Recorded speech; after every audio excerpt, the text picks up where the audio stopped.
everybody. Welcome to the Fandom Post Radio Podcast. I am your host, Kate, and joining me this week is Brandon. Yo. And Kestrel. Hello. And Kane. Hello, hello. And DJ. Greetings, mortals. I feel like you're probably making enough money that you can say that to us now, so... Have I ascended? Am I no longer human? We are below living on a different planet than me. Especially it has been a very big month for the game, too. That's cool. It's utterly ridiculous. Is that why you've cut off Tuesdays and Thursdays from us now? No, I cut off Tuesdays and Thursdays because I started playing WoW again, and those are my raid nights. Oh. Amazing. Respect. Man knows how to set his boundaries, apparently. I've started playing WoW again in the year of our Lord 2021.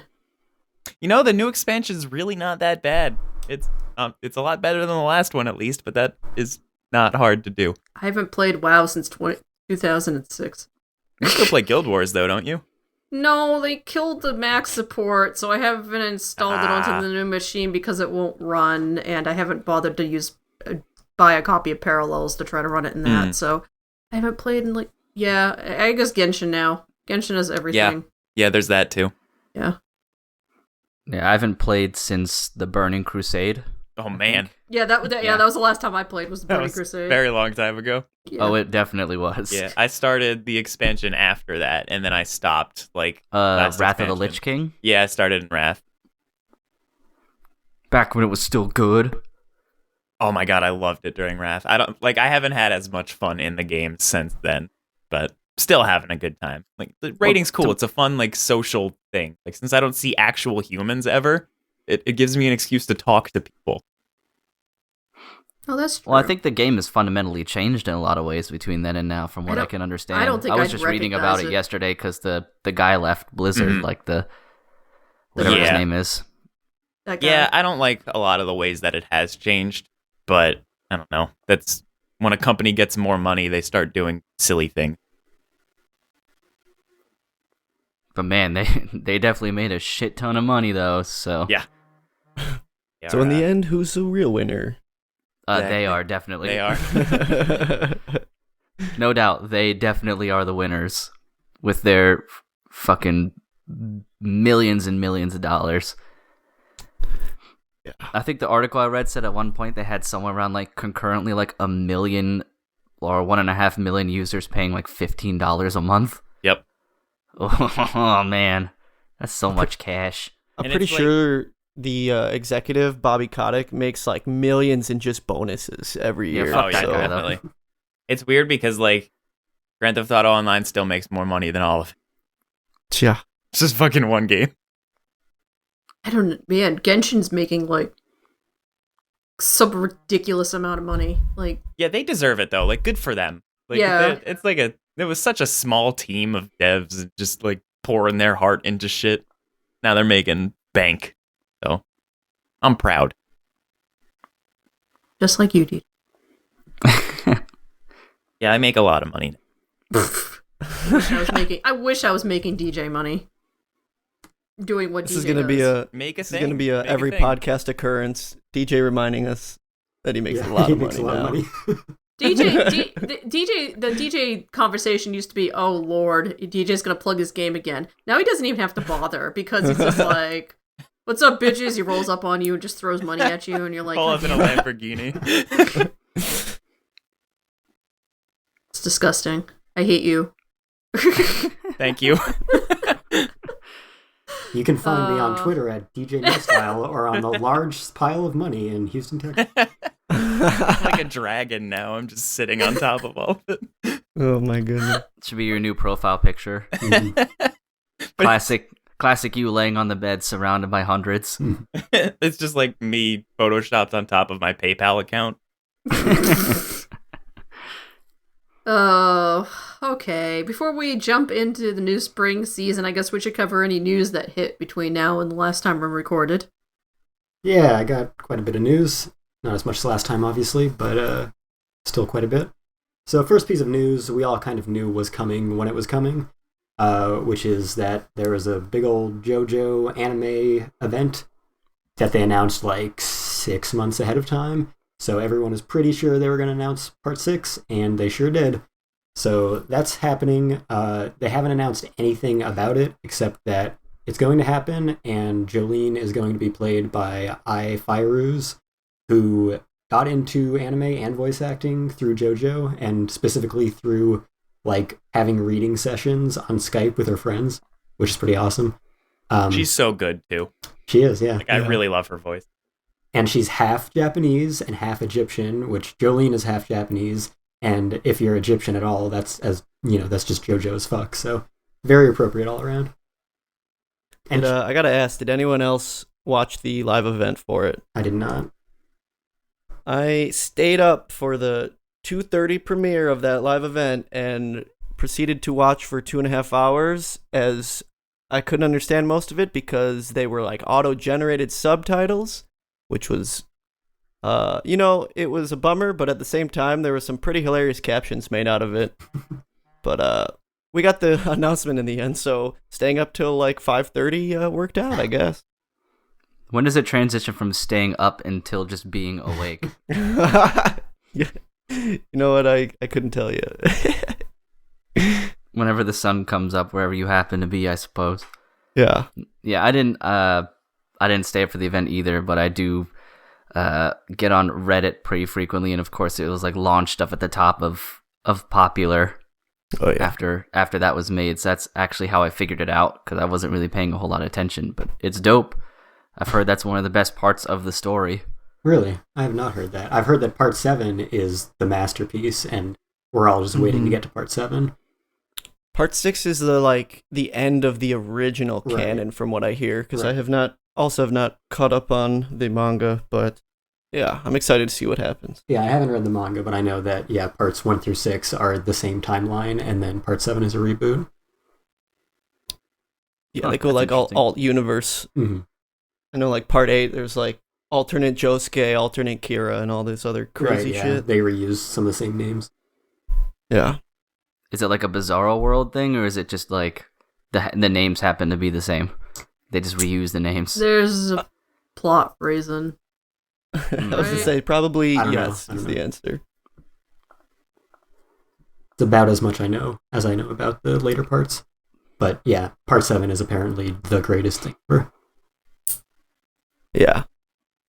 Animating horses, though, that's going to be tough. Oh god, that could be disaster. I haven't heard like specifically great things about Part 6, but I hadn't for Part 5 either.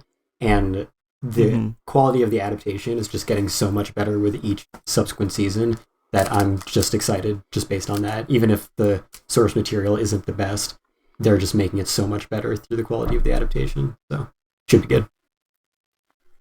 I can't wait for the inevitable, it's up at number 1 on like all of the MAL lists or whatever. For like a day. And yeah, for like a day or a week or two, and everybody just shits their pants, either because they're so happy and they're memeing it, or they're so fucking angry over their lists. Yeah, I think the anime community has just reached critical mass, so anything that's like remotely popular, like it just becomes such a shit show. I'm actually so glad that Attack on Titan's over.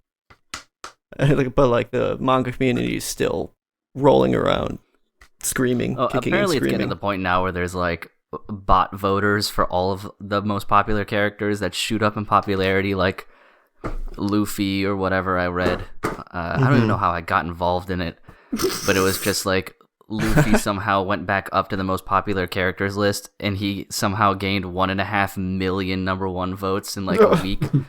When in reality, it's like that would be impossible, because anyone who's a fan of Luffy would be a fan of Luffy by now. So you could expect growth from people picking up the anime, but you're not going to get 1.5 million people out of nowhere. And it just seems to be a bot war at this point for any of those like best characters, favorite shows. It just turns into this like ridiculous like ego monster contest. I mean, it's fun and interesting that people would take it that seriously. I'm just waiting for JoJo to ruin it all. I think it's just some people want to see the world burn. Send the bot. I mean, rather bot armies are doing that than robocalling my house 24/7, so True. there's that. But how you gonna know that you got an excellent deal on a car insurance rate or a free vacation in Car's Mexico? extended warranty. That's Hell not yeah, baby. Right now, it's all you have fraudulent activity on your Amazon account. Maybe you do. Maybe you do. I would have to spend something on Amazon in order for that to happen. Well, you don't have to. Someone else is. Yeah, I am. I got a phone call, a robocall yesterday that with my phone I have it set up to forward, and then I can get like a text-based same. voicemail, and it just said Brad Pitt in lowercase letters. You're like, answer immediately. Yeah, I thought about calling him back. I was like, wait a minute. What? Brad Pitt's calling me? This is my ticket out. Yeah, this is it. This is how I come out on top. But I don't know what he'd be doing calling from the same area code that I grew up in the middle of, fucking nowhere, Pennsylvania. Just to say his own name. Yeah, in lowercase. In lowercase. He's actually doing a biopic on you.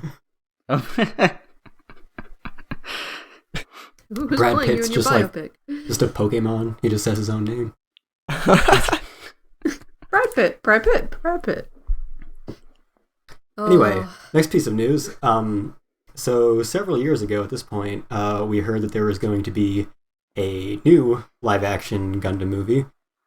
Remember, there already was one, and it's canon, and it's UC, and it's the last part of UC chronologically, which is bizarre. But yeah, the new one has finally gotten an update, which is that it is going to be picked up by Netflix, and it's going to be directed by Jordan Vogt-Roberts, who directed like some of the recent MonsterVerse movies. Yeah, all right, sure. All right. Yeah, Probably bring it on. Probably won't Whatever. be. It'll probably change hands a million times if it ever gets made, as they always do. But yeah. I feel like Gundam is such a big property that I can totally see this coming out, being like, oh, that's interesting, vaguely interesting, and then just like whatever, it'll fall into that category of nebulous like Gundam things. I'll be like, yeah, that happened. Just like the other live action movie. Yeah. That is what I fully expect to happen. Right. Yeah. We'll see if it actually happens. We'll see if it happens anytime soon. Because, I mean, even the Netflix live action anime adaptations that are apparently like good to go, we still don't have release dates. We still don't have trailers. We still don't have promotional images. So until these things start like actually appearing on my TV, I'm gonna take this all with a grain of salt. Oh god, what do you think the first promotional image for One Piece will be? Terrifying. Is it just gonna be the straw hat? I bet it's just gonna be a straw hat. It's definitely just gonna be something vague and stupid like a straw hat or like a cigarette. Lollipop, you mean? Lollipop. Yeah, depending on which way they want to go about it. Maybe both. The day they release that promotional image, Luffy will lose those 1.5 million new likes, new favorites. Yeah, I agree with Kate. I think that this has a shot at being made, if only because it is such a huge property. And didn't Yoshiyuki Tomino just say, like, I want to beat all these other anime and properties still? And that makes me think I'll do whatever it takes, even if it means releasing shitty live-action movies just to get numbers and money. Well, Tomino says dumb shit all the time. That's just his thing. Yeah, he's a madman. He is insane. I know he says it, but I don't know if he has any, like, a real amount of pull yet. But, I mean, yeah, he says dumb shit, but he also does dumb shit. Yeah, but I mean, So I think he was talking about... He follows through with what he says. I think he was talking about actually making some new anime or something. I think at most he'll be credited as executive producer on here and sign his name and get a sack of money. I think that's usually what happens. Is he I hope so involved too, at all with but the I desperately Hathaway? want it to be that he is like writing the script. That would be fascinating. Yeah. I was wondering, is he at all involved in the Hathaway's Flash movies that they're making right now? I don't think he's directly involved. He wrote the novels, right? You mean fucking sky terrorism? That preview was dope as hell. Yeah. Like, I cannot wait. After watching him fight terrorists on an airplane, that shit was wicked. It wasn't very Gundam, but it was cool. Yeah. The audio mixing at the beginning, like, really threw me off. It did, like, this weird, like, turbulation, like, out and in and out of both sides of the stereo. I was like, what's happening? But It yeah, just popped off. you know, you were saying like Gundam is a big property, so it has a good chance of getting made. nobody really gives a shit about Gundam in the US though. Like, it's the biggest thing in Japan, but not in America. I wouldn't say no one, because there is a store literally up the street, the Gundam Kingdom store. People care and a they're still lot in about like, toys and model kits for sure. Here. Yeah. Yeah, and there's a big Gundam store like in New Jersey that I go to occasionally as well, called like Gundam Planet. Also, there was a Gundam in Ready Player One, and people were losing their shit about that. So it's like they're just like a silent fandom, I guess. But like, when there is Gundam merchandise in a place, it's like, I don't know, becomes a mecca for the fandom. A mecca, really? I think it's become so big that it almost gatekeeps itself, because like anytime a new Gundam series comes out, even if it's a standalone like Iron-Blooded Orphans, people are always like, whoa, this is Gundam. What do I gotta watch first? So there's some of that, yeah. Yeah, it does have that problem where you have to look up a guide for like what should you watch and what shouldn't you. At least if you're doing UC stuff, it's like, okay, what do I need to watch? What should I watch? What sucks? But I can see how, it can be intimidating if you just don't know that this is like a fresh property that you don't need any background on. Because it can be the same way with, Star Wars or Marvel or Fate or anything like that. Oh god, getting into Marvel now would be like the live, like the MCU.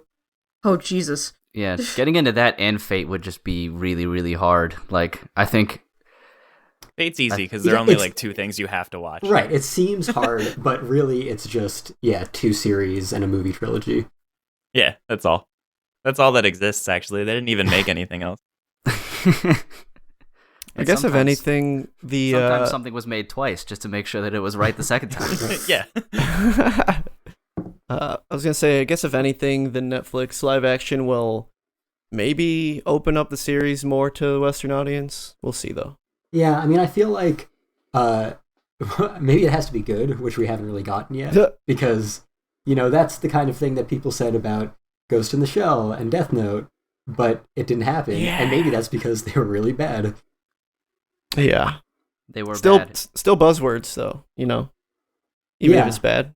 But we talked about. I feel like they brought attention to the originals for a month, and then they just sunk back into whatever level of fandom that they already had. Mm-hmm. I think it also can depend for this Gundam movie thing. Obviously, we know very little about it. Like, what are they going to try and do with it, with the money that they have? Like, it could be pretty successful. It could be really successful if it does a lot of Gundam fighting with very good CGI and stuff. Or I could see it being pretty successful if they take it more on the personal warfare, 8th MS team kind of thing, where it's a lot more a smaller scale, so then you could do more character-driven stuff and war politics while also having some action. Just remake War in the Pocket live action. I think. Oh, man. I think the fact. Can we keep that One Night Stand song when the 2 dudes are building that mobile armor together? That's my favorite moment in all of the Gundam UC stuff, is when those dudes are having a sex song while they build this fucking Gundam, this mobile armor together. That's my fucking favorite. Yeah, I mean, I think it would be... It's got a terrible ending, though. I think it would be better if they tried to go with, the more personal war-based stuff, but I think the fact that they hired this guy who's known for, or was recently directing big kaiju movies, probably going more for the spectacle, I would guess.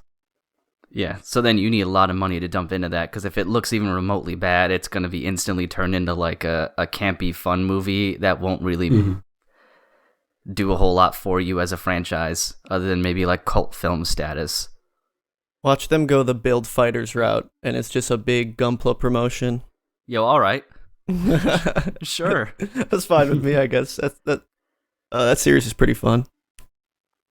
That'd be fun as hell. It would definitely just be a big advertisement to sell toys. Yeah. Isn't that Shooting all Transformers is? At DJ's Gundam store this fall. Yeah, I mean, I guess that's a good point, is that Transformers became an extremely successful film franchise, and it's also basically just a toy line with, some cartoons that weren't as popular. Yeah. Weren't as popular when the new live action movies were coming out. So Yeah, I guess throw a bunch of explosions and Megan Fox into Gundam live action, and we'll be good to go. Let's Megan get Fox Michael Bay is in there. Frau Bo in Gundam the movie. Oh my goodness. I've been seeing a lot of like people guessing who they're gonna cast for Amuro, and like the one that got me laughing a lot was Michael Cera. Boom. That's what Yeah. Ken said, yeah. I That's what support I Michael said. Cera as literally any role. He's Yeah. the one actor where I'm just like, you could do it. Because it would be funny. Like, you can't actually do it, but it'd be great. It'd be really funny if you did it, yeah. It'd be super funny. He'd be very passive Amuro. Just, like, replace any character in anything with Scott Pilgrim. Because that just is Michael Cera. That would be good. Actually. I just want to know how Gundam on the name's gonna be. It's true. Hmm. Hopefully that'll be Tomino's contribution. He'll just name all the characters. He'll Yeah. name them all. Yeah. I look forward to it if just for memes if it gets made. But who knows? It could actually be good. Try to be optimistic, I suppose. I'll believe it when I see it. Literally Yeah. a single time. Yeah. What if it's the best movie ever made, though? That's unlikely. It should Wins, just be. wins an Oscar. Best They sh- foreign film. They should just. Pretty into Gundam, but I It's don't not think even a that's gonna foreign happen. film. That's the joke. The other live action, the very canon live action Gundam film was Canadian. There you go. Wait, you mentioned that at the beginning. Which one is that? I can't remember. It's called G Savior. Nobody talks about it. Oh, Does Yeah. the G stand for Gundam? It stands for whatever you I want it to assume so. stand I haven't for. actually seen it. Okay. stands for getting the robot. It stands for god awful. It stands for goodbye. Yeah, it could be whatever. Yeah, I've never seen it. I've seen just like clips and read about it, and it just doesn't. Yeah, not something you want to visit unless you're just really looking for a terrible MST3K-esque movie experience. Wait, But I got it. technically, I got it. I know how to make the Gundam movie a success. Okay, you ready? Oh, throw us that pitch. Tom Cruise. Can he be running? Of course he can be running. Boom. Tomaro $1 Cruise. billion. I mean, he already believes in magical space energy. Can he be? It's true. Can he be Bright Noah? Just like a short Bright Noah. But then we get Tom Cruise slapping Michael Cera in the face. Oh man, we're already helping sell this movie. I think. I'm basing, Tom Cruise was in perhaps one of the only Japanese properties that people actually enjoyed that got over here. So, Oh, I don't think he necessarily means that any live action adaptation of a Japanese property will be good. I mean, we can make that extrapolation. Why not? I think Sure. my logic is sound on this. Anyway, next piece of news. Bringing it down as we do. Got another one of these. The director of Beck and Paradise Kiss, Osamu Kobayashi, has passed away at the age of 57. Oh, yeah, I forgot about this. I knew somebody important died and I couldn't remember. Yeah, apparently he's been battling kidney cancer for 2 years. Sucks, man. Fuck cancer. Free. Now, I know that I've, mentioned how I dislike his animation style, but he sure directed the hell out of Beck, so yeah, Amazing definitely have a show. lot of respect for him for that work. Yeah, Beck is probably one of the best music-based anime out there. I think it's the best music anime out there. Yeah, I like Your Lie in April. I like Kids on the Slope Mhm. the best, but Beck is up there for sure. That's, I think, the only music anime in my top 10, overall. So, Yeah, Beck, I watched that when I was in high school when I didn't have any friends who liked anime, but all of my friends were in rock bands. So I went around to each of their houses and we just binged all of Beck. hell yeah. So I watched it 10 times in a year. that show, it was so great because like I grew up in bands, and so I just resonated with everything about it so much. It's a big show for me. Yeah. So yeah, anyway, rest in peace. Super shitty. Yeah. Next piece of news. So last season we got the second season of the quintessential quintuplets, and it ended with an announcement that there would be more. I think at the time we all just assumed that it would be another season, but it has now been announced that it will be a sequel film coming in 2022. Yeah. Is it already I wanna nearing see its that. end with the anime? Because Yeah. I know the manga just ended. Yeah, so like where the anime was going, I assumed that it would actually be able to wrap up the story because, I don't know, it was being more committal than a harem anime usually is until the very end. But then it ended and it wasn't over. So then I looked up like the number of chapters to episodes ratio and how many were left. And yeah, there's still like an entire core worth of content left. So I'm kind of surprised they're doing a movie. Huh. I mean, there could still be a third season after the movie. If Sure, it doesn't end there. Could be. I can stay hopeful. But yeah, it's a little unfortunate when this happens, particularly for us in the West, because we know that we'll see every episode the day it airs in Japan, but no telling how long it'll take for us to be able to see the movies. Yeah. Still waiting on Final Evangelion. I mean, Japan finally just got it after like 10 years, so wait a little bit. Yeah, that's fair. Yeah, actually, Just watch a shaky video cam version of it. Jesus. Write a scathing review. I don't know, it looked kind of bad. Yeah. Video quality was garbage. And the sound was absolutely terrible. I kept hearing this guy eating popcorn. Like, what is the sound mixing here? I wonder if Or was that a deliberate artistic choice? Right. Yeah. Yeah, Anno would do that. The Demon Slayer movie, which is finally coming out in theaters this weekend in America, is actually coming to my theater that's 5 minutes away, so I'll probably scope that out, see how that goes. I hope it is still around in 3 weeks because I have been refusing to go to movie theaters until I am fully vaccinated. Yeah. I wish that the American release for it was like a month out because, yeah, I'm getting my first vaccine on Friday, so I'll be fully vaccinated in like a month. Yeah, Nice. me is tomorrow, so yeah. Your arm's going to be sore.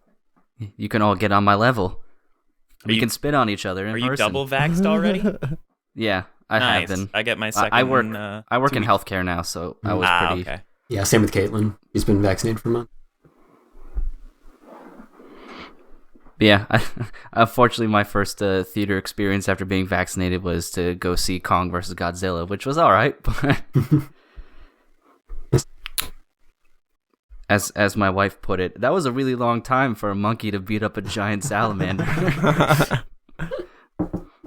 This might be wishful thinking, but I would love to see, whether it's HBO Max or I don't know if like Funimation or Crunchyroll could do it, but I want to see more anime films get like a simulcast web release with their theaters, because like it seems like the way to go now. Like Godzilla vs. King Kong proved that you can sell like hotcakes still and like make exclusive deals like that work. The problem is they need it to be the same in Japan because otherwise you can get a digital copy in America before you can in Japan, and that's a problem. Yeah, they do count on those Blu-ray sales.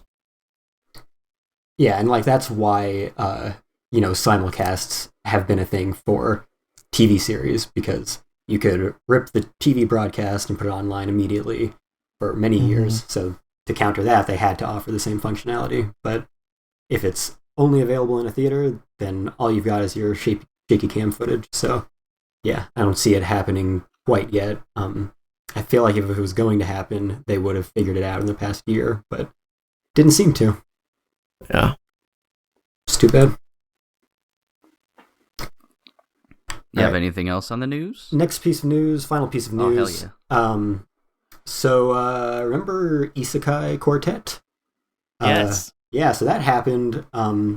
They got a bunch of Isekai properties that Kadokawa owns, and they made a little chibi crossover between them all, and they probably made a bunch of money because it's got like 3 seasons, and they didn't really have to, write Do anything. anything or animate or draw very much. So based on that success for little effort, it seems that other people are starting to follow the same formula. And so we have Key coming out with Kaginado, which is a chibi crossover between all of their properties, including... No. You did not see this? No, I Oh. didn't. Oh my god. Yeah, coming this fall is a new TV anime crossing over Kanon, Air, Clannad, Little Busters, Rewrite, and more. It's going to be a chibi gag show, I assume. Oh my god. Yep. I am so I like literally 2 days ago I bought like a 20th anniversary Key art book. Nice. And yeah, oh fuck. This is gonna be great. No, it's not. Ah, I'm so excited. It's just going to be a bunch of ugus and gaos and wafus just over and over. Please. Kate, I hope could it you has isolate one that, really, please? really emotional episode. Because I that would- would be fantastic. I would like a video. I would like an MP3 recording, please, Kate, of Castro going Ugu and Gawas over and over again. I can make that happen for you later. Don't worry. It's just going to be a harem with all the most annoying Key girls, and the protagonist just going to kill himself. Nice. Are there? I don't know a whole lot about like which properties did you say were involved, like Clannad and stuff like that. Yeah, Clannad, Kanon, Air, Little Busters, Rewrite. Those are all the ones that have been confirmed so far.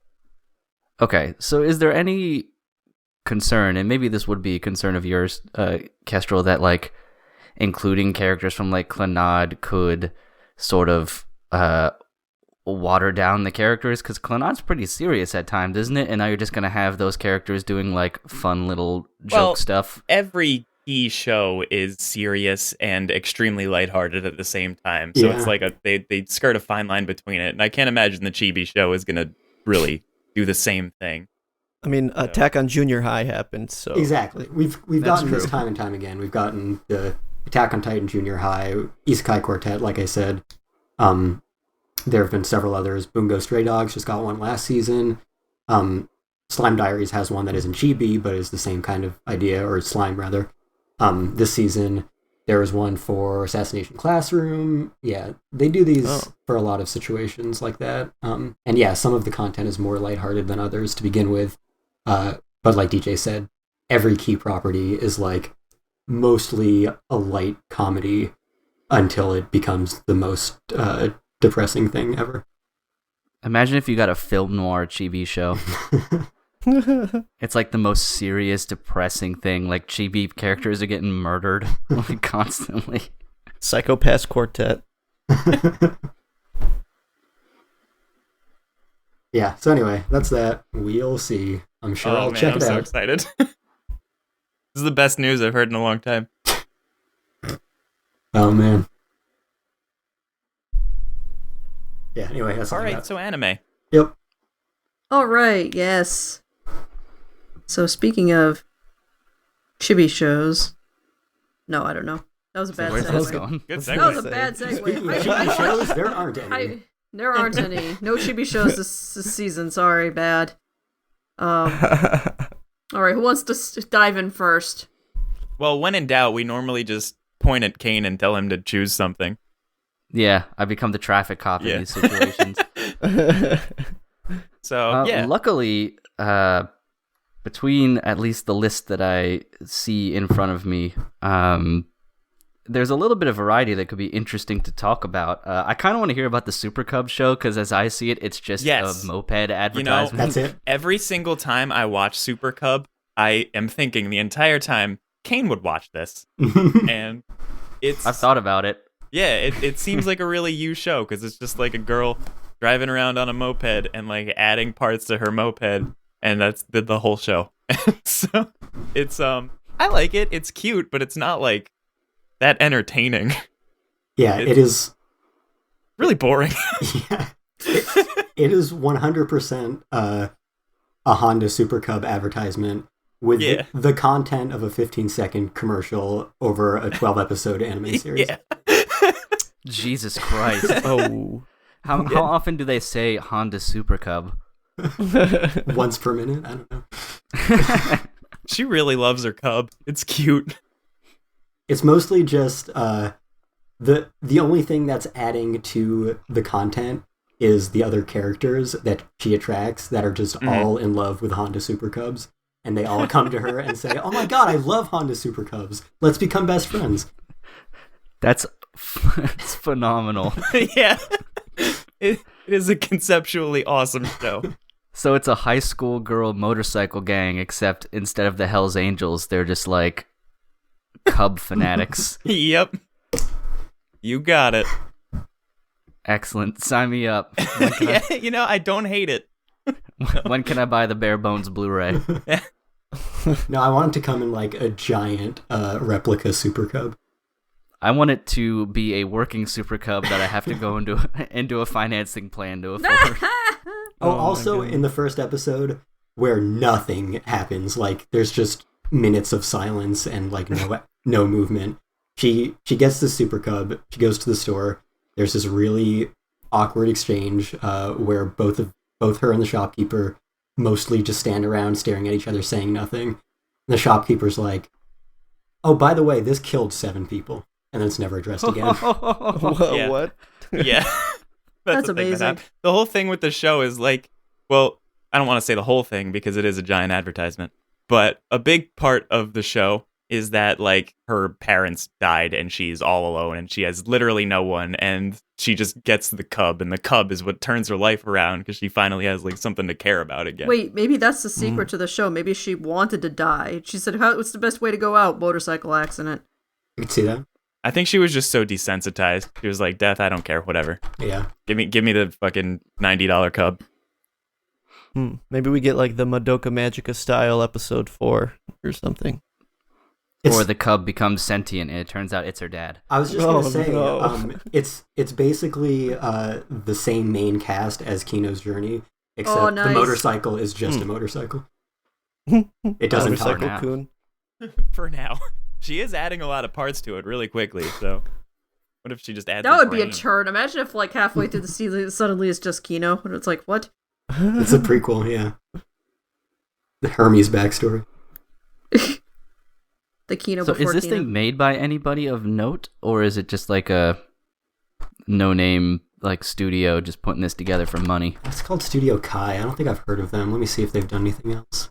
Studio Kai did the new Uma Musume, I believe. Yeah, it's true. Yeah, Oh, they did a they Prince I of was just going to say Tennis. that. They did a Prince of Tennis. Yeah. I looked into Studio Kai at the beginning of the season because somebody sent me a clip from the new Uma Musume, and I was like, "Oh, PA work." But then like they were like, "It's not PA work." I'm like, "What?" And so apparently Studio Kai took over, and at least the animation in what I saw of that show was really good. It's not that good in Super Cub, but that's both shows are airing at the same time, so they probably have their more important people working on the other. Well, just wait until she drops like a Kawasaki Ninja engine into her Super Cub, and then all of a sudden she's like racing down mountains and shit. And then it's going to turn into Initial D. Or Skate. It'll be another Skate. This is as far as you can get from Skate as well. Yeah, there's no beef. No beefs in this Oh my anime. god, Zero. Where's Super Cub the needs beef? some beefing. The only thing I want to know about the English dub is, do they still call them beefs? I don't know. I would hope so. I hope so. I yeah. really hope so. The only English clip I've seen of that show is the one that you guys linked. And Oh, yeah, the fucking was ridiculous amazing. one. the best line ever in an adaptation. That's just so weird because it isn't anything I would expect that the Japanese version of Adam to say in any way, shape, or form. So they completely apparently changed what his character is like. But you know what? That's fine, because that was a dope line. So I'm okay with it. But yeah, I just really wanted to know from people who watched it what this Super Cub thing was about. I also want to know that. And I'm Yeah. 3 episodes in. I hope neither of you drop it. I want to hear like weekly I'm gonna reports watch it about the whole time. what's going Like, on in Super Cub. There's no way I can hate it. Like, if anything, I'll just be bored. And Right. so, whatever.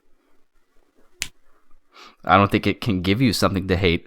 No, it can't, because it's just so nothing. It's so not. It's so nothing. It's just riding around on a cub, smiling. Like It is the Quaker rice cakes of anime. It really is. it is a very Sometimes you just want a rice cake, you know? a very unanime amount of nothing. Like it's art house kind of nothing. Yeah, like a Sofia Coppola movie. Right, yeah. Oh God. There's like a minute of anything happening in the first episode. I like it. Yeah. All right. Calming. Sure. It sounds like it could be. Why not? When it's not advertising. All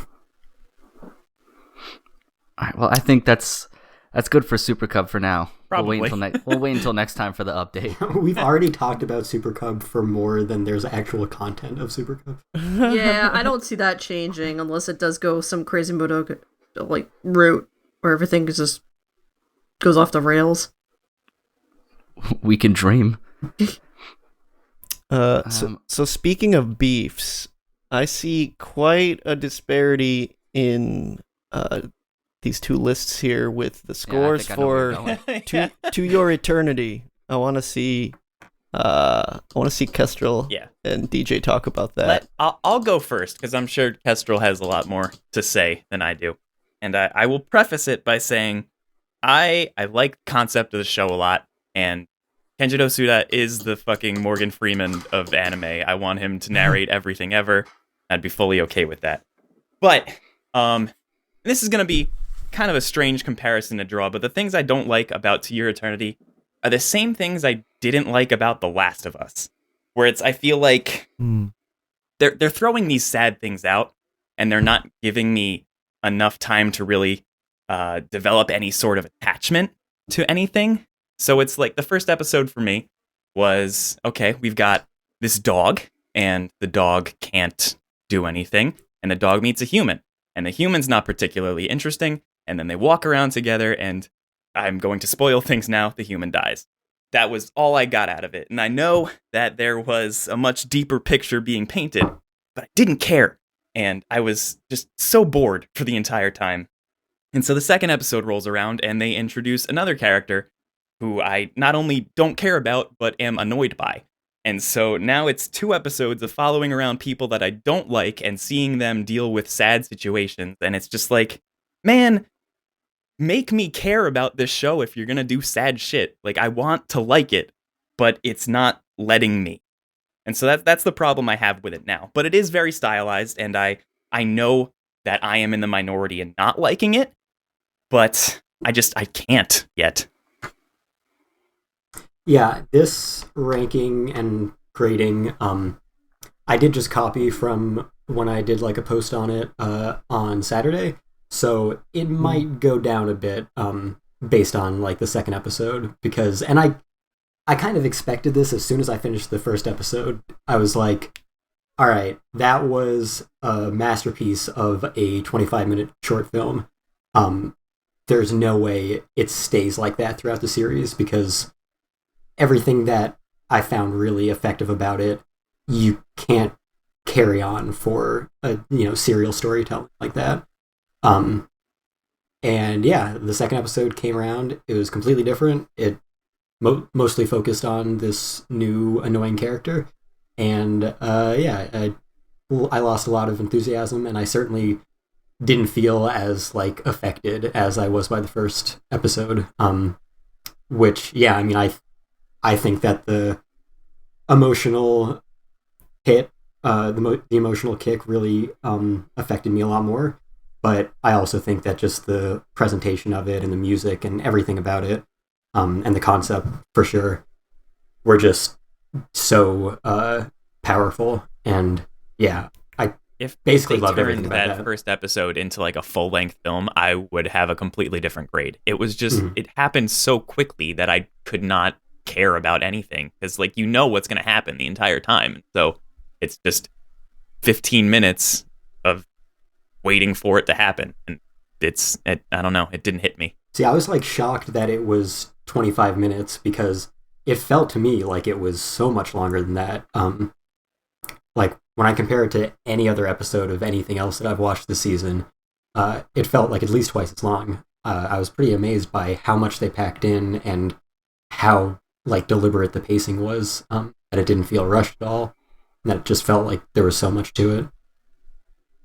I think the first episode, kind of going off what you said about it feeling like a little short film, it was a good like elevator pitch for like, okay, this is the setup for this show, and this is what you can expect to happen. Lots of sadness and loss, but I agree that like I didn't feel attached to the character in the first episode at all, but what I did like about it is that the show reminded me a lot of like Mushishi, in that it had just like a very melancholic atmosphere, and even though I wasn't attached to the character in any way, I was still kind of entranced by the whole concept they were setting up. So yeah, I didn't get like emotional as like a lot of there were plenty of people that were like, oh man, I was in tears after that premiere, and definitely didn't get that out of me, but I'm still looking forward to what's going to come out of it.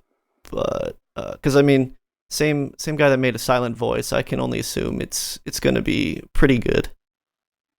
But yeah, I mean, she's definitely good at heavy emotion, which is, you know, what this is trying to sell, I think. So that's a promising aspect of it, and yeah, her character design's also very strong, and they carry through in this. But yeah, I definitely agree that Mushishi is the closest comparison, and yeah, that episodic structure of Mushishi as well, it doesn't give you a lot of time to become emotionally invested in each new character it introduces. That's another show I didn't like for that exact reason, and I got that same vibe. Mm-hmm. Yeah, I can definitely see if Mushishi doesn't work for you, why this wouldn't work for you. Did anyone read the source material?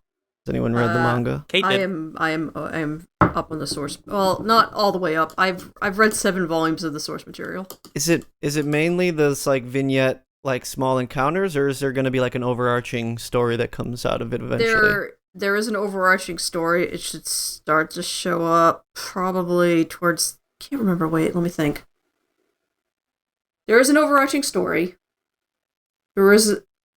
Things start happening that point towards something else, and it builds. We'll put it that way. It builds on something, and there is something else, and I don't think the show's gonna go in the direction you people think it's gonna go. I have no idea what direction it's gonna go in. I was just gonna... It's a very strange direction. Let's put it that way. I want more weird stuff. Like, I like the idea of a fucking orb coming down to Earth, and the orb just like turns into shit. Like, if I you like want that. weird, stay tuned, because shit's not gonna get any more normal. All right, cool. Yeah, and like the 5-second periods where like the dead thing turns into a not dead thing again. I'm all about those. Like, hell yeah, give me more of this. Yeah, that body horror stuff going on in the second episode. Oh yeah. Would you say that either of the 2 episodes that are out so far are indicative of where the series is going to go in terms of quality or any other aspect at all? Well, the emotional stuff, like the whole, like okay, that first of all, the opening animation and the ending animation are one of those situations where it's actually spoilery as fuck, but it's out of context so much that you have no idea what you're looking at. Right. Like, it's basically like, in that opening sequence, like, all the characters in the show up. Basically. You know, at some point in that opening sequence, but you have no context. But it doesn't for mean what any of anything that to stuff us. means. Yeah, it means nothing. It's like a People have JoJo no opening. idea. Yeah, basically. It's like, what's going on? But I watch it and I'm like, yup, you know, and, man, it's like, it's funny because I think they're actually, I'm like the opposite of you guys in that, I think they're actually doing a pretty good job of making you care about the characters in that short span of time. But, it's it's like some people were like a little overreacting to it. Like people were like, "Oh my god!" Yeah, I was like, "Okay, guys, come on, really." But the that whole emotional thing, yeah, it keeps going. They obviously most of the arcs have more episodes than like a one-off, like the intro, like the first episode did. Which, yeah, was basically the pilot for the manga. That was the first chapter of the manga right there. So, yeah, it was to sell the audience on, this is what this is where this is going, okay, buckle in. And then it doesn't stick to the Mushishi route. Mushishi stayed very episodic all the way through that series. No, there's definitely an overarching plot that shows up, so. Okay. And I don't want to spoil anything, so. Yeah. I just, because my my reactions to the first episode and the second episode were so different, I was just curious, like, should I expect to love this all the way through like I did the first one, or not so much? But maybe we can't really say for sure yet. It's a weird series. I don't know. It'll be interesting to see at the end of it what people think. It's a weird series. I do like weird. Yes. But I'm nowhere near dropping it or anything. It's just, it hasn't hit me at all yet. It's beautiful. Some of the animation, looks that nice, second, but like there are a lot of shows episode that was look nice, amazing. like, some of the stuff going on in that animation, I'm like, Jesus, this is a lot higher quality than I thought they'd give this. Yeah, I mean, it's interesting. I feel like it has the pedigree. I gotta get back to reading the manga, because, yeah. Even I don't know where the story goes after, like, volume 7, so. How many volumes does it have? Like 13 or something, I think. And it's still ongoing, like pretty It's still strong? ongoing, but there's a hard break, I think, after a certain point, and then there's a time skip. And I'm pretty sure this anime is only covering up to that. So. Nice. Yeah, the staff definitely didn't like ring any major bells to me. The director, writer, composer, I looked them up and they've done other stuff, but nothing that would really make me be like, oh man, this is gonna be amazing. And the studio Brainspace, like, they haven't really impressed me since they last did some Natsume anime like 10 years ago. So yeah, I definitely wasn't expecting the adaptation to be as high of quality as it was in every way. Oh yeah, this guy directed. This is one I was Baby looking Steps. into as well, just from like the story description. But I mean, I have a lot of those that I'm like, okay, I'll just wait to see what other people's opinions are before I dive into it with my limited time. But I mean, if it is like Mushishi, at least in some way, well then, it would definitely be one that would have a shot for me to watch. But yeah, there's just so many other things. Yeah, and obviously I don't know past what happens in the first 2 episodes, but I would say it's not like anything so far. It's just most like Mushishi if you had to draw a comparison. Yeah, it's different enough that I feel like it should keep me engaged. I feel like I'll watch through all of it. All right, we ready to shift? Yep. Cool beans. Kestrel, I'm glad to see that you're also enjoying Moriarty still. Yeah, I'm enjoying it a lot more than I used to, actually. Yeah, it's still really good. I liked seeing seeing Mycroft show up and Irene Adler and stuff like that. But yeah, it kind of picked up right where it left off, and I was like, simultaneously, I felt like I didn't like miss a beat, and it was like it just kept going, and at the same time, I was like, where have you been? Did you watch Sunday's new episode? No, I have not. Oh, I think I've watched 2 or 3. I'm 1 episode behind whatever is available currently. As of earlier today, I finally watched it 2 episodes early today over my lunch break, and didn't have time to catch the 3rd one. But it felt nice to see the as fun as Sherlock is. It was great to see the initial reintroduction of the Moriarty boys just kind of posing in that window above 221B. Like you do. Yep, like you do when you got a squad like that. Because, yeah, it's, there's lots of super fun and interesting takes on Sherlock Holmes throughout, time of all sorts of media between the, the BBC show or the Basil Rathbone movies or the books or the video games, all that stuff. But you just don't really get a take in this way. And I'm like, I want to see Sherlock Holmes-esque abilities, but used to murder bad rich people. Yeah, I did appreciate that this season is really building more of a larger plot outside of just kill this rich guy. This first arc, especially in the last episode of it, but even the second of the three, they're really like building out the Moriarty brothers as three parts of James Moriarty. Yeah, I thought that was really cool. Yeah, I like that a lot, where Albert was really able to be, I am part of the Lord of Crime. And the third episode, man, it does some shit. Yeah? Nice. Yeah, I like how Albert's like the customer-facing role. Right, exactly.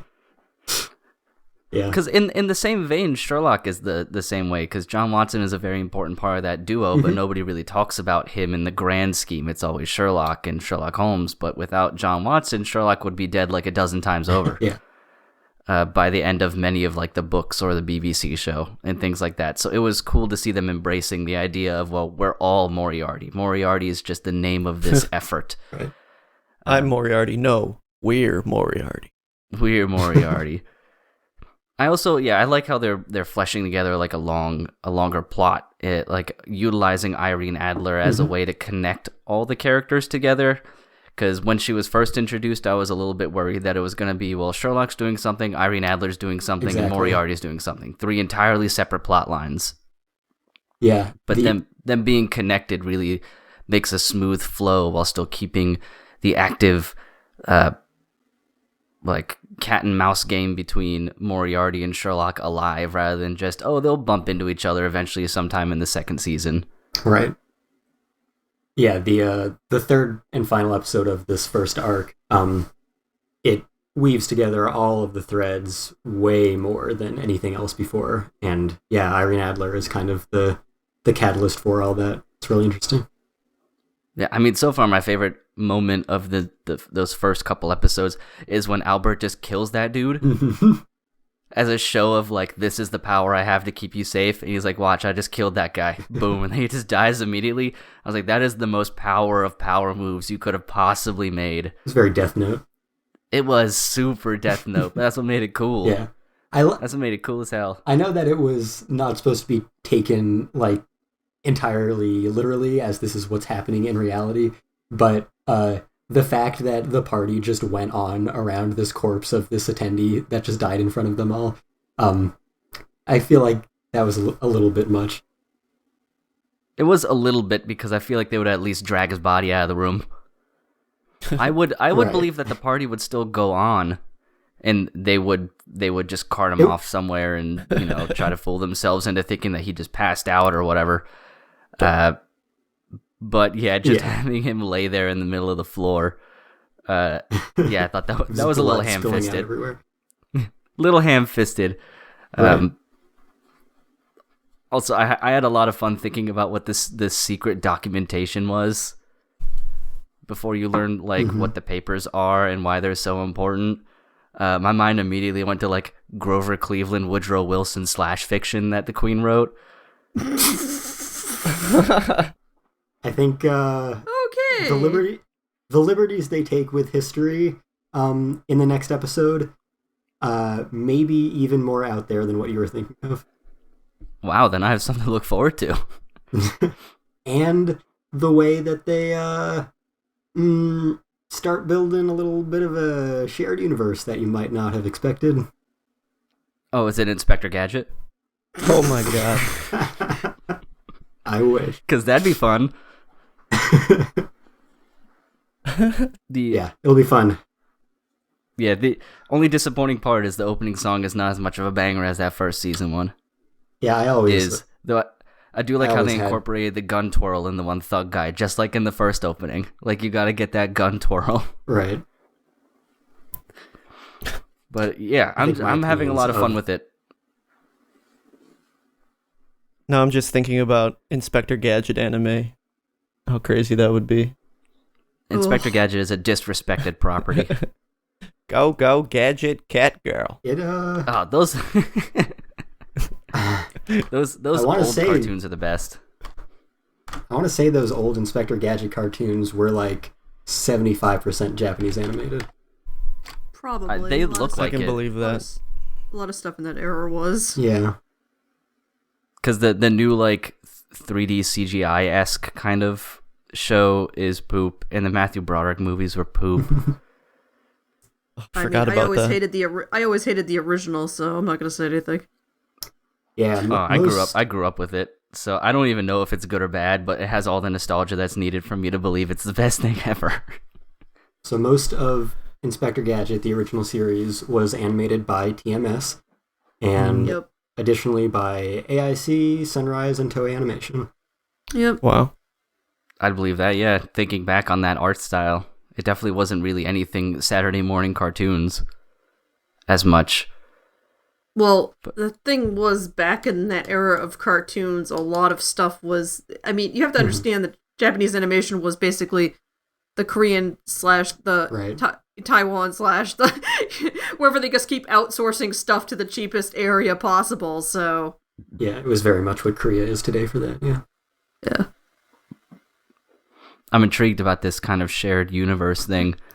I'll have to check this out. I gotta get my brother into watching this show too, just because most of my anime watching over the past 2 or 3 seasons has been like on Fridays with my brother. We'll pick a couple shows. Like we watched, all the shows that we talked about that I had watched was with him, and I want him to watch this just because he's a Sherlock fan, and also like it's such a fun thing, even with Moriarty's weird like bowl haircut, but Yeah. cool. Yeah. Yeah, I really look forward to it then. Yeah, I also like how super intimidating Mycroft is. Mhm. Like, he came in and he was immediately like all business. And I think now, I don't know if it changes in the 3rd episode, but at least as far as I can remember from stuff like the BBC show and a couple of the books and stuff, Mycroft was always better at everything than Sherlock for the most part. He was just restrained kind of by the government. And it seemed like this is the exact same way in this show too. Like, they have a strained relationship because Mycroft is just kind of better than Sherlock. He just kind of works for the government. Yeah, I felt like it was a little more extreme in this adaptation than like the BBC show, where it was just like Sherlock is a fucking child compared to him. Well, yeah, when your introduction to Mycroft is him shooting Sherlock in the fucking head. But yeah, seeing Yeah. Sherlock be like just this kind of petulant little brother who's like, Mycroft, come on. So un-Sherlock. Weird. I love the Shirley shit. Surely. You gotta know that fucking hits him in the core. Yeah, I definitely Yeah, feel Can you go? this is definitely seems like a less perfect Sherlock. Like, he's always had character flaws in any adaptation, but he seems like less superbly, inhumanly competent about everything in this than a lot of adaptations. Well, essentially, when they bombard you in the first episode with 2 more characters that are essentially his equal, Yeah, so that makes at least 3 right. so far in the the short time that the show's been around. It's just weird to see him like, on the receiving end so often and like losing so many battles of wits. Seems so un-Sherlock. It's refreshing in a way to just see him, that there's other people in the world that are just as good as him, if not better. Because you do get that in the others, but you also get a lot of like filler stuff where Sherlock just like blows the doors off of people. Right. Yeah, I'm glad you're also enjoying it. All right, Kate, are you watching anything? To Your Eternity. Cool. And Land SAGA Revenge. Hell yeah. Yeah. All right, let's talk about that. Hell Well, you yeah. guys can talk about that. I'm not watching it. But... Oh, you should be. Okay. It's on the girls. It's so good. It's still better than it has any right to be. and they got Best Girls episode out of the way as the second episode. So that episode is so good. it's only downhill from here. But yeah, I'm still having a load of fun. I still think it is Mamoru Miyano's perfect role. There's not a character that has ever encapsulated his being more than Kotaro Tatsumi. Yeah, out of all of his laundry list of amazing roles, Kotaro's up there. Up there. Because he combines all of Miyano's other roles into just one creature. Yeah. And it's sheer chaos. And it's just the goofiest fucking show. But like, it's so goofy, but it still has like really heavy moments every once in a while. And I always forget about it. But then they hit you and you're like, oh shit, I forgot that this show can get actually like a real show.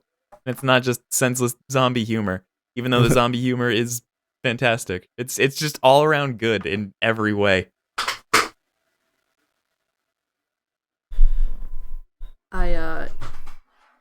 That last episode, I wrote about it in my review of that last episode of the second episode, about Saki's obsession with this random ass like performer guy who was a DJ, and how the weird context for her to have a crush on this dude does not exist anymore because radio has literally not been a thing for like 20 years.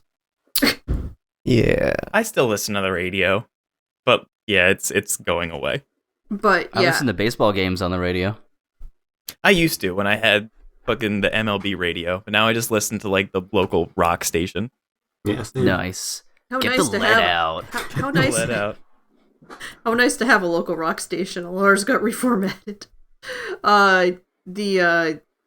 Her weird obsession with the guy. I was like, oh no, I know where she's coming from.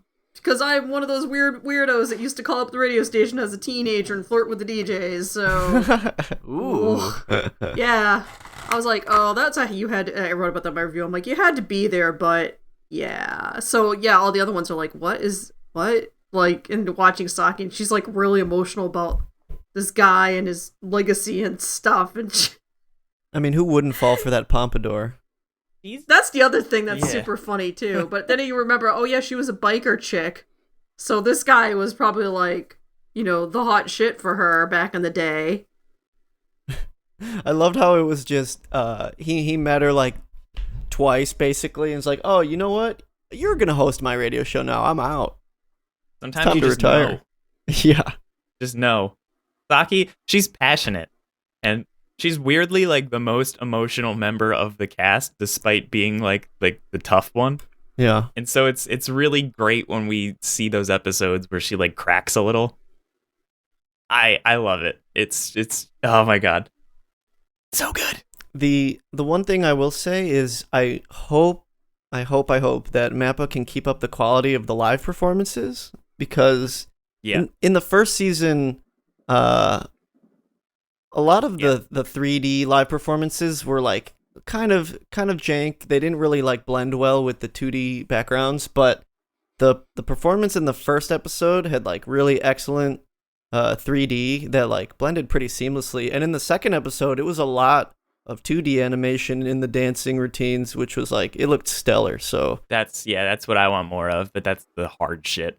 Yeah, that's the thing that, after 5 or 6 episodes, we'll see if it's still up to par. But yeah. Yeah, they've kind of left that in the at the end of the episode, most of those dance routines, Mm-hmm. which is kind of interesting, but it's cool because that's a cool way to handle like the end credits and stuff. But yeah, it was like very noticeable after the first season, realizing that the dance animation had been stepped up, which was like my major complaint about the first season. Well, I think Zombieland brought in like a lot of money, like in merch sales, because the show got pretty big. Yeah. I don't know any numbers off the top of my head, but at least from like what I've seen in the community and like people who actually own Zombieland Saga merch, there are a lot of them. Yeah. They wanted to revitalize Saga, and that's what they're doing. Yeah.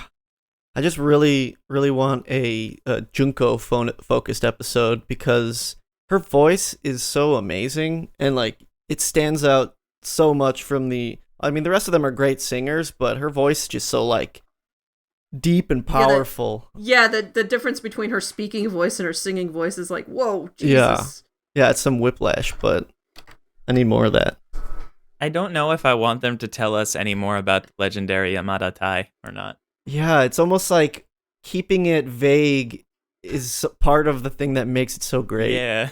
Like, I don't know if she'd still have the same charm if we, like, understood what was happening. Yeah, I can already see them going, like, some sappy, like, emotional backstory route.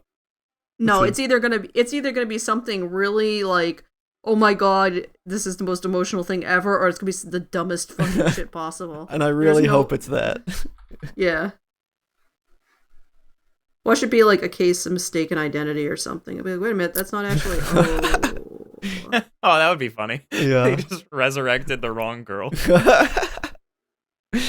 Damn. And she can't talk, so it's not like she couldn't tell them that she wasn't that person. It's a different Tai Yamada. I'm just waiting for them to make the whole zombie shtick just part of the idol group, like, aesthetic. Like, I feel like they're gonna get to a point where people are gonna find out, right? I think they're cuter as zombies. Is that Yeah, a weird honestly. thing to say? Okay, no, I guess not. The fact that, they keep making a big deal. They're like, oh, we can't let anybody find out we're zombies. We can't let anybody. It's like, yeah, at some point it's just gonna be like, oh, you guys are zombies. That's even cooler. Yeah, right? Yeah, the death metal crowd would still like them. Oh, death metal crowd would love that shit. I like how there was a fight scene, too. That was cool. That was amazing. That fight scene.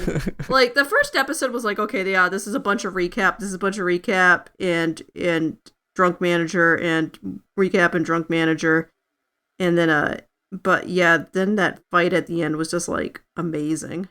I love their 2 day one stands. They're some good guys.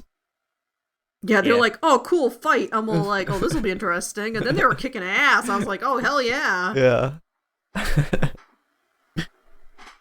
I love the reluctant clapping by everybody at the very end of that song. They're like, oh. Encore! Encore! He's so good. Yeah. Miano's the fucking best, dude. Like, it's not even fair to other actors. Him just, like, drunkenly laughing at Sakura was so good. Like, when they run into him, he's just sitting there, like, laughing at the appetizer. Oh, yeah. It's just like... What did he keep calling it? Like, Titanic or something? Or no, it was like Pope's Nose or something. Oh, yeah. Why is this called this? Nose. And then he was just dying, laughing about it. And so good. the most dramatic running out of a bar scene ever in the history of cinema. Oh. I would be down for a mini-series of just Kotaro.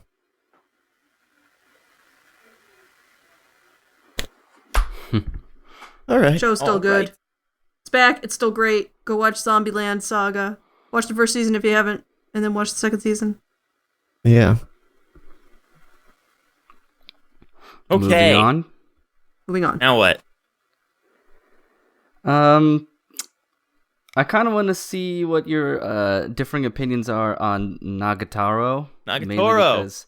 Yeah, Kestrel hates Nagatoro, this. Mainly because it looked like it creeped me out. Good, yeah, she's supposed to. Scared of the that doesn't Fang? make it good though. In a way, fucking love her so much. I can't remember the last time like I've gotten attached to any character so quickly before, and she's horrible. And this is great because Kestrel dropped the show after 2 episodes. Yeah, well, he probably dropped it for the same exact reasons that I like it, which is like just what I imagine. She's so mean, and I want her to be mean to me. It's just a show about her being mean to this one wimpy dude for fucking 24 minutes every week, and I want more of it.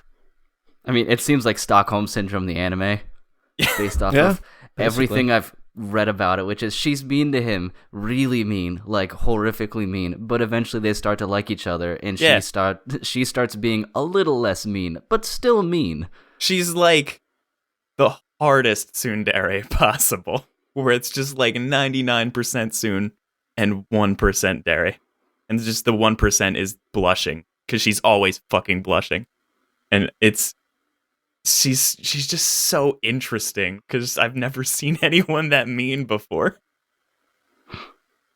It's like there's Takagi-san, which was like the G-rated version of this, basically. Yeah, because this one has sexual harassment in it, doesn't it? Yeah, she's fucking like so ruthless, and it just, oh my god, she's completely unrelenting, and I love it. It also looks really good. Like it's well animated. It just doesn't sound pleasant. Like talking about it from, I mean, maybe it doesn't, but I feel a little hypocritical saying that because I also really like Nightcrawler, and Emily's like, but he's such an evil asshole character. I'm like, what are you supposed to be? It's like, it's not that kind, because Nightcrawler is one of my favorite movies. But it's very different, which is why I don't feel like I need to feel hypocritical, because this is like a girl bullying a wimpy boy and sexually harassing him until he likes her for some stupid fucking reason. It's so obvious that she's not doing it for like the just sake of being mean. Like, she's just mean, and that's how she acts, and I'm sure there's a reason for it, but she's not actually trying to hurt this guy. She's just a fucking bitch. I think the problem you run into, and maybe it addresses this, is it doesn't matter if she's trying or not. It matters if she is. Oh, she definitely is, but like, her motivation doesn't matter a whole lot if she doesn't take into account that the person that she's making fun of is really emotionally affected by it. She's making him stronger. I was just joking, bro. I was just joking. It's just a joke. It was just a joke, bro. Jeez. No, it's like they're actually friends. Man, I don't know. It doesn't seem like it. I think it seems like it. I'd fucking love being in that dude's shoes. I feel like, for me anyways, personally, my enjoyment of a show of this type, it's really a matter of timing. Because, like, there are some seasons where, like, this is a type of show that I want to be watching. It's just, like, my weekly dose. But, like, there's some times when, like, I just don't want to watch a show like this at all. And that's like where I am right now, where I just like am not compelled to watch it, even though I feel like I'd find it entertaining enough. And it's stupid because I know that it's not a type of show where there's going to be like development by the end of the season, because like I feel like the whole shtick is that this teasing is supposed to go on for like forever to milk out several seasons, but I don't know. I've steered clear of it so far, but... Well, we already have, like, in the second episode, there's hints of there being more to it. From what I've understood of the source material, and I haven't actually consumed this is me hearing from people that have read it, is that it definitely, like, has substance. I just don't know when the substance happens. Yeah, and see, that's the drip feed that I'm afraid of, because I've had plenty of season 1 endings be like, and go read the manga now. This is a drip feed I will accept, though. She can be mean to me every year for the next 10 years. Maybe I'll get something good out of it. Bring it on. Yeah. It's disheartening, though, because a lot of the people that are poorly reviewing the show are poorly reviewing it because, like, she's mean, and, like, they don't like that she's mean and stuff. And it's like, why are you watching it? Because that's the whole premise of the show. Like, do you not understand what you're watching when you start it? Of course you're not gonna... If you have, like, what's the opposite of an affinity? An aversion, I guess, to bullies. Don't watch an anime about a bully. Like, don't do it. Like, yeah, those people are going in to get hurt. I don't know what their deal is. They're watching something to complain about it. So, hey, I think it's awesome. And she is one of my favorite characters in a while. The Nagatoro drip feed and the Super Cub drip feed. They counteract each other. I feel like the Super Cub drip feed is going to be a lot slower. Yeah. Just like it'll a drip every month. He'll be like tapping a tree from maple syrup sap. You'll get like 1 drop a day. Can I please have some more? Yeah, well, maybe a lot of people are going into it underestimating how mean she is. Because, yeah, she's not like, you know, teasing mean. I mean, full disclosure, I've only read a few panels of the original manga when reading like Reddit posts and things about it when the show was getting hype and coming out to see like, oh, what's this about? but it seems like the meanness is like a little bit of a step above. Well, And yeah, maybe it's people are expecting maybe a little more like wholesome kind of, but they're wrong, and that I don't know like jocularity where rather they'd than- get that impression from, because it's a series from a dude who before it might be a female, I'm not sure, but the creator before this show did strictly doujinshi, and that's just like what they did until Nagatoro. So I don't know why anyone would get the idea of it being like a wholesome, fun show. That's not how it's marketed, and it's not how it is. Yeah, I remember seeing the doujinshi part, and I was like, oh. To be fair, if you don't have like a popular weekly series as a manga artist, you're probably writing doujinshi to make money anyways, so. This is true. Yeah. Stacks is stacks. Yeah. Sex sells, man. I'm proof. Yeah, I was yes. just gonna say. You know how many people make furry art on the side for some casual? Oh, There's so big much cash. fucking money in the furry community. I don't know where it all comes from. Probably every art school graduate. True. I mean, I would if I had even an ounce of talent in drawing. I don't give a shit. Give me that money. Yeah, use your powers for evil. Who cares? Yeah, whatever. Give me that money. It's not evil, it's just chaotic neutral. Chaotic something. Yeah, don't go into a fetish show expecting something that's not a fetish show is probably, a good life lesson to learn before you start reviewing a show that is clearly a fetish show for certain people. Mm-hmm. It's So, like Kestrel, did you drop it because of the meanness, or are we just coming way out of left field with that? I think we lost Kestrel a while ago. Yeah, I was checking just to see what happened. Oh, nope, there he is.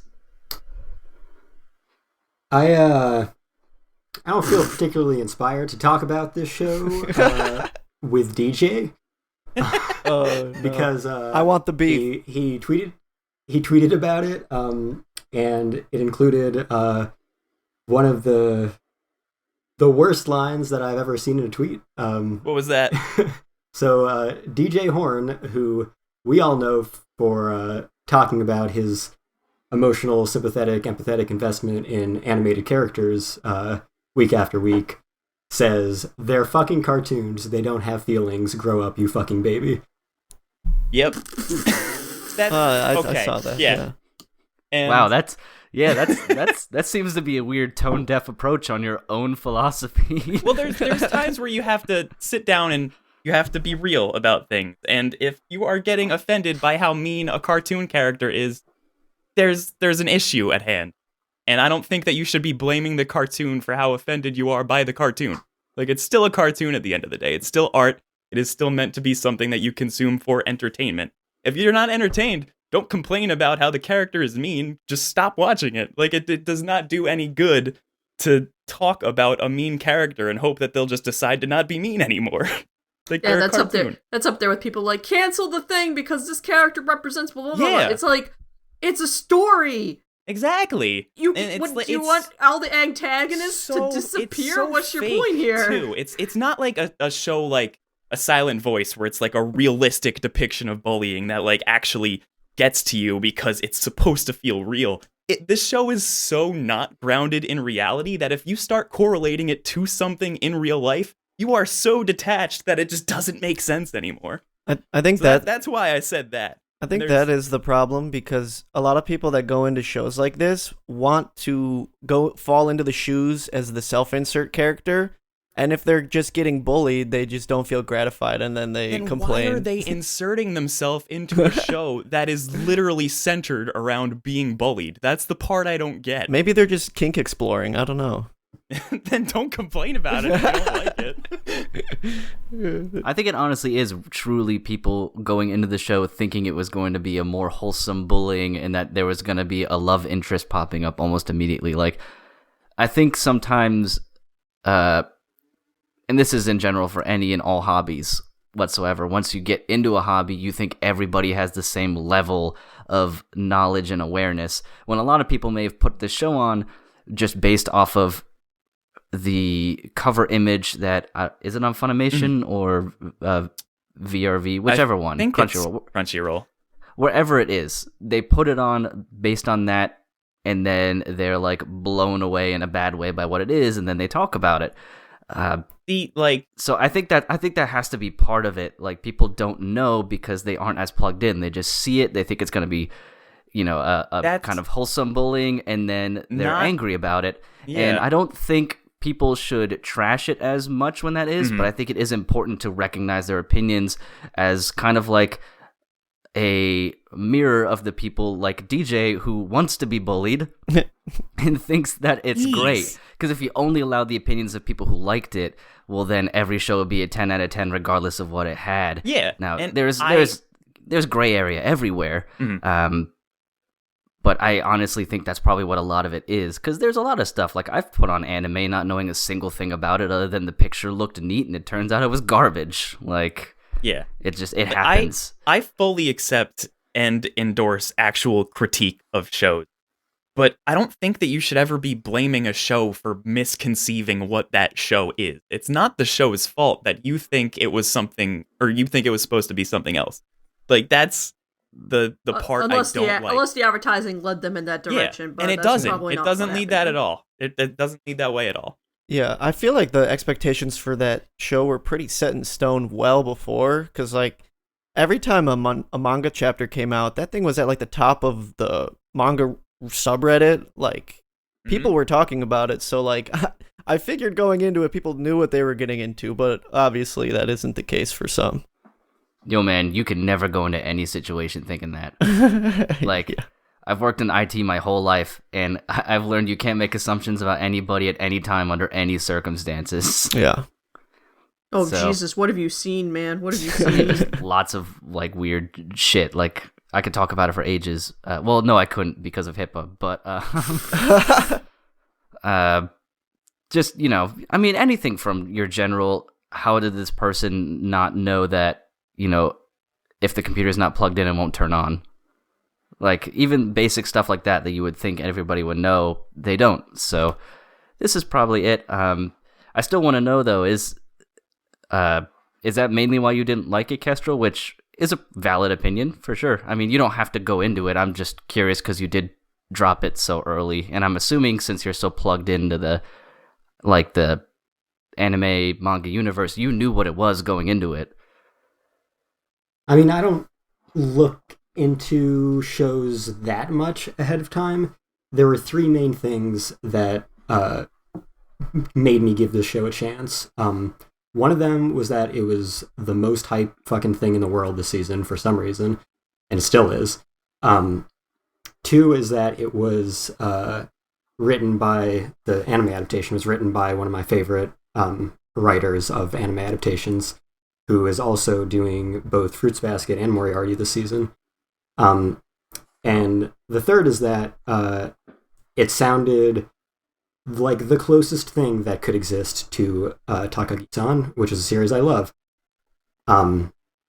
So I checked it out, and yeah, it was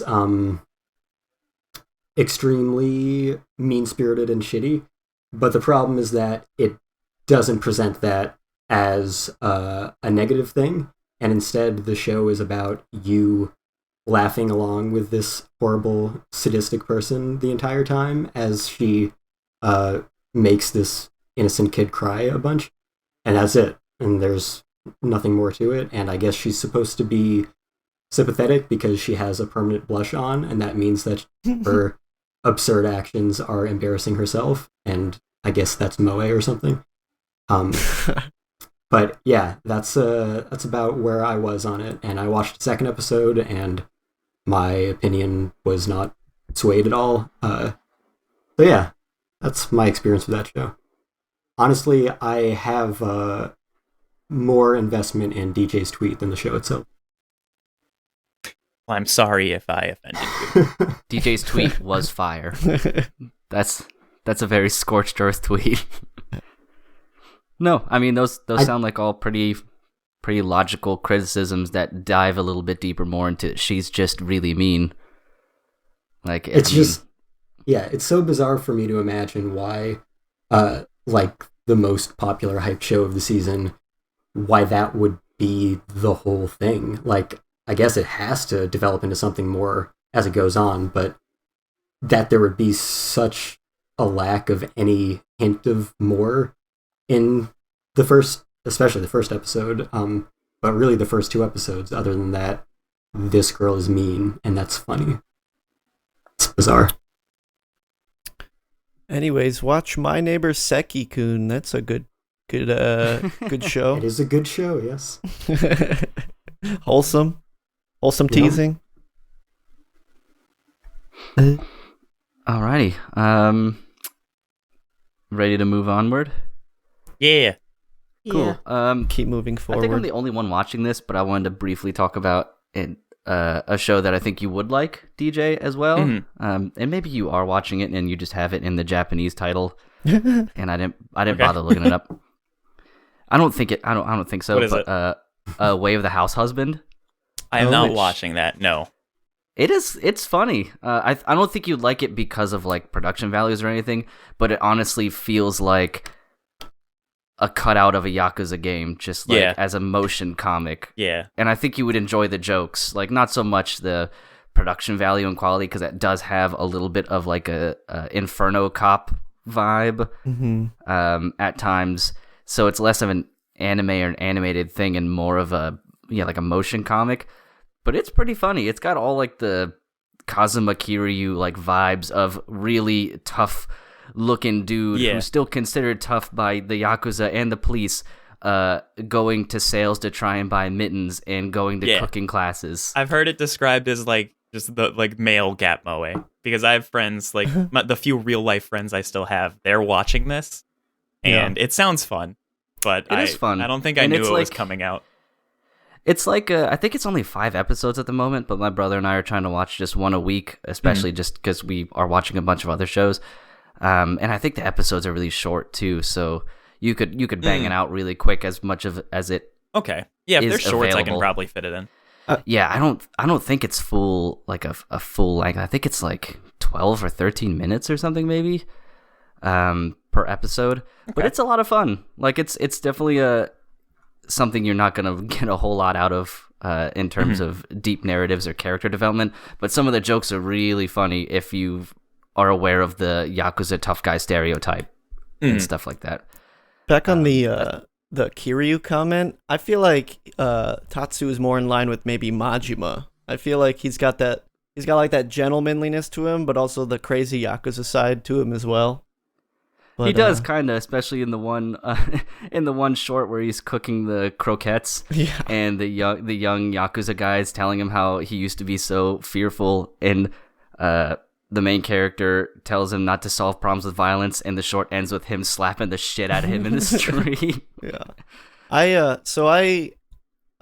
read the manga through like maybe 4 or 5 volumes now, and I will say it's maybe my favorite ongoing like comedy manga. So like I do highly recommend it. I haven't watched the Netflix show yet because the whole motion comic thing did at first kind of disappoint me, but at the same time, out of any shows to get like a motion comic route, I feel like it would work fine enough for this one. But yeah, it works surprisingly well. Yeah. So, and also Kenjiro Suda is like the perfect voice casting, voice casting. So he manages to maintain a very rough persona. Oh man, especially when he tries to sing "Happy Birthday" with the tough guy song, like the tough guy voice. Yeah, I was busting up laughing at that point when he was trying. I don't know if I don't know if it's in this collection of 5 episodes, but there's a part where he dresses up as Santa for some kids, and it's so hilarious. But yeah, that has already gotten a 2nd season announcement, so we'll probably get another 5 episodes in a few months.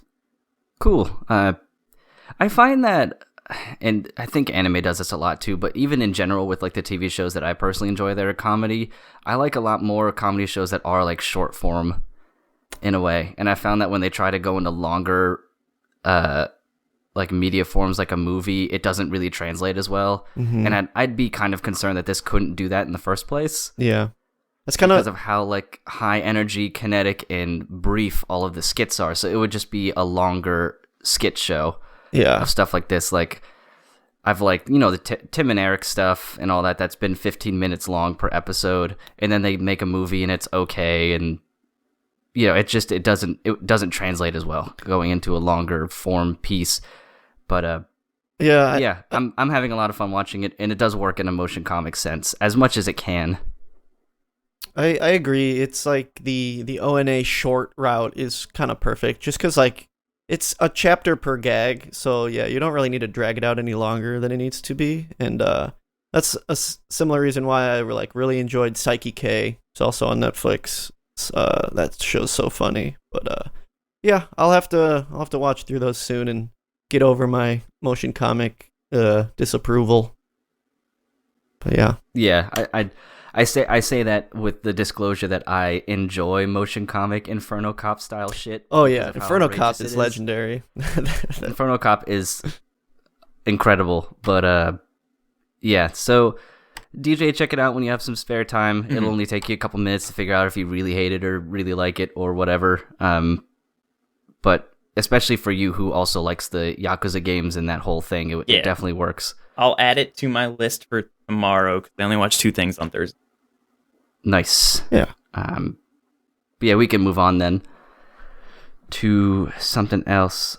Let's see. Is there anything that you guys want to talk about in particular, like a lot? Because I know I pick a lot of them, but then sometimes I seem to avoid the ones that actually want to be talked about. Why don't we talk about Nomad? Oh, that's one I need to watch. I have to, but that'll probably be maybe this Friday or something, because I fucking love that first season. You guys can talk about it. I don't mind, but that is on my definite list. Yeah. Well, so for me, anyways, Megalobox season 1 was good.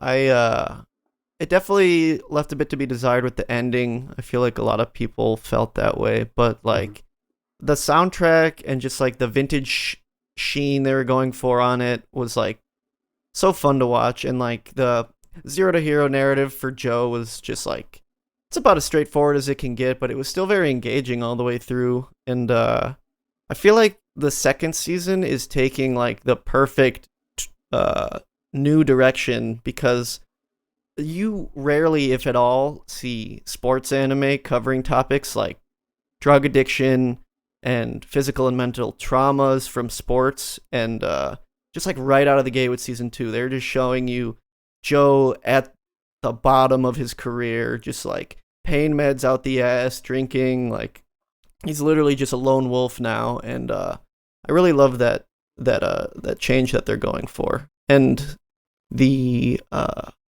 just like the cultural identity of the show too. I love the like Hispanic influence they're going with for the whole setup and all the characters they're introducing. I feel like I grew up in a community that was very Hispanic influence, so it's really cool to see a culture that I feel like doesn't get a lot of representation in anime be the forefront of what this show is about. It's pretty cool. Yeah, I definitely agree with all that. And yeah, its depiction of immigrants and refugees and, displacement and racism and xenophobia and all that. Yeah, definitely something that you don't get in anime in general, especially for Hispanic population. Yeah, it's cool how, the first season had its like urban hip hop identity and all the motifs around that, and how it's shifted that to this Hispanic, Mexican, Spanish identity and motif really well. And yeah, I like some of the things about the vintage sheen of Megalobox, but just downscaling your show to 480p is not a thing I'm gonna get behind. Yeah, no, Oh God, it's still doing that shit. Yeah, yeah. It still looks like you have to like rub your eyes. You're like, wait, is there something in my eye? It's like, oh no, is my internet bad right now? Yeah. Did Funimation auto set it to 480p because it does that? Yeah. So that part I still don't love, but yeah, definitely the narrative of just how far Joe has fallen, and yeah, trying to rebuild himself up from that, and the slow drip feed that we're getting of what happened since we last saw him, and how they're revealing that, and his relationships with the characters from the first season, and just his trauma around all that, has definitely been really visceral and effective. Yeah, I do like that that there is some big stuff that must have happened between now and the first season, and I do like that they're keeping it a mystery, that they're like slowly telling us like, wait, why is Joe down so bad? And slowly they're like, oh yeah, I can see why. But yeah, it's been really fun so far. I love the Spanish guitar. I will always stand by some Spanish guitar licks. So Oh, like flamenco style? yeah, like the opening, Yeah. real good. Yeah, But Yeah, I'm interested to see what it's like exploring someone who's kind of down at the bottom of their career and experiencing all the especially from such a violent sport like boxing, which is just getting punched in the head Yeah, over and over again. Because anime and media in general does that a lot too, in that they'll show like the retribution and the climbing back up, but not really spend a whole lot of time in the bottom of that part. You'll see it, and then they'll be like, okay, time to get the training montage of returning to normal, and then they're back to normal. yeah. That is one thing I guess I am fearful with Nomad, is that by the end of the second episode, Joe like finds a reason to kind of like clean himself up again. But I'm hoping it isn't like an instantaneous transformation right into that, I'm clean training arc. I do hope that despite him wanting to fix himself, that they maintain some of the lasting traumas, and he still has to like battle through a lot of that for most of the show. Here's hoping. Yeah. Yeah, I think, I'm kind of two minds. Like, on one hand, I don't think I need to wait the whole show to, like, find out what happened in that time gap. But also, yeah, I think Joe is thoroughly broken, and it needs to respect that. And yeah, it should probably take until the end of this season for him to be anywhere near stable. Mm-hmm. Yeah, he was looking rough in the promo work. Yeah. So I can only imagine what it's like when you see the show, unfolding before you. So yeah, it's one I'll definitely pick back up the next time I'm watching, because my brother liked the original a lot as well. So it isn't something I'm gonna have to twist his arm to get going. Let's see if we're ready to move on. Let's. I want to see some talk about the Fruits Basket thing, especially knowing Kestrel's trivia piece about how the guy doing Nagatoro is also doing some of the writing for Fruits Basket, and how it's an A- up here and a C+ down here from the same guy. Well, this guy, like I said, he's one of my favorite writers. He also has written all of the anime for IQ, Usagi Drop, obviously Fruits Basket, Erased, etc. So, a lot. Yeah. Fruits Basket is fantastic. Still, this is I mean, it feels weird saying it because we're only like I think 3 episodes in, but I feel like this has potential to be the strongest core so far. It's just like every single episode we've gotten has been extremely poignant, and it's been like that for a while now with this show. So there's never really a moment where I'm not looking forward to seeing more of why these characters act the way they do, and with relationships actually starting to form in some way other than just like this, like exchange glances and shit. It's getting to a point where everything feels a lot more serious, and for an already serious feeling show, I think that says a lot. I didn't grow up Yeah, with it's Fruits definitely a Basket, series so... Oh, sorry, Kestrel. Keep going. Sorry, I think my internet's been shit today because I keep talking because it sounds like no one's talking, and then I hear them talking. I was just gonna say that it's a series that definitely gets better as it goes on, and I knew this going in because I had read the manga. But yeah, I think this will be the best season, and yeah, I think we've been seeing that progression of quality in general over the entire course of the series. So I think we're definitely in a good place. Also, I'll mention that like a week ago, Caitlin decided that she wanted to watch Fruits Basket, so I've rewatched most of the series already in the past week. So I am very inundated with Fruits Basket these days. Hell yeah. I just watched Yuru Camp Season 2 again, so I get it. Nice. I just had a quick question because I didn't grow up reading or watching Fruits Basket. Are these new seasons a continuation or are they like a reboot? Reboot. Okay. Yeah, the original adaptation of the manga went off the rails because it was still running at the time, I believe. Oh. They did their own thing, and people weren't too thrilled with how that turned out, if I can recall. Especially the creator. Yeah, especially the creator who was like, no. And the manga has been re-released a couple times since then, and yeah, so times change. This was the adaptation that they presumably sticks close to the manga, so. Mm-hmm.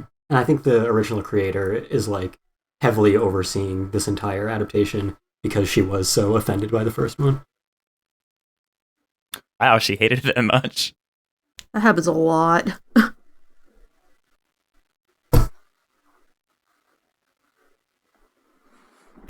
Did we call it Fruits Basket Brotherhood here, or was that somewhere else when I heard that? I haven't heard it, but it's appropriate.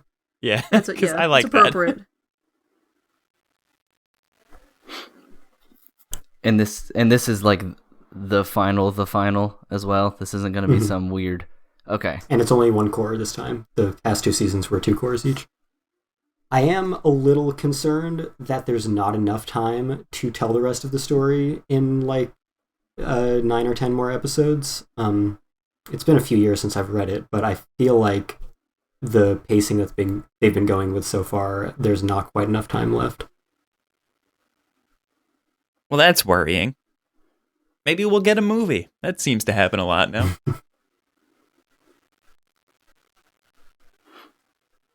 How much do they have to cover? I mean, I shouldn't have said that without any numbers. It has been a few years. I just feel like we're not like over 80% through the content yet, and there's a lot of really critical emotional stuff in the last stretch here. So I definitely want it to be given the time it needs. We have no fact checking here. Pants on fire at all times. I could probably find out like the correlation of chapter to episode pretty quickly if we cared that much. We don't. I like the dramatic pause. Right. We don't. I gotta move the podcast along somehow, so because we've already been at this for hour 45-ish, a little more. Yeah, we're inching up on the 2-hour mark. So I don't see this on anyone's list here, but are any of you watching Odd Taxi? Oh, I've been meaning to, but haven't yet. Yeah, I feel like I should check it out. I've heard good things. Yeah. I thought it was going to be a short form, and then I saw that it was full length, and I was like, there's no way. Yeah. I don't know about this anymore. Well, that was the thing. Yeah, I also was expecting, like, oh, this is just going to be another, anthropomorphic, like, taxi driver picks up people, and it's just, 5-minute conversations, but it is a lot more going on than I ever expected from this show, which was crazy because when I looked it up, like, this production staff is, like, brand new to anime. Like, they've not done almost anything before this. So, but, like, with what they've done so far, I'm pretty intrigued by the plot they're making because it's very much more, like, dark undertones than I expected because there's, like, murder mysteries and kidnappings and police corruption going on. So I would definitely say the biggest appeal for me of this show is the character writing and the plot. So I think it's worth at least checking out the first episode or two just to gauge your interest. Is it just Taxi Driver but with furries?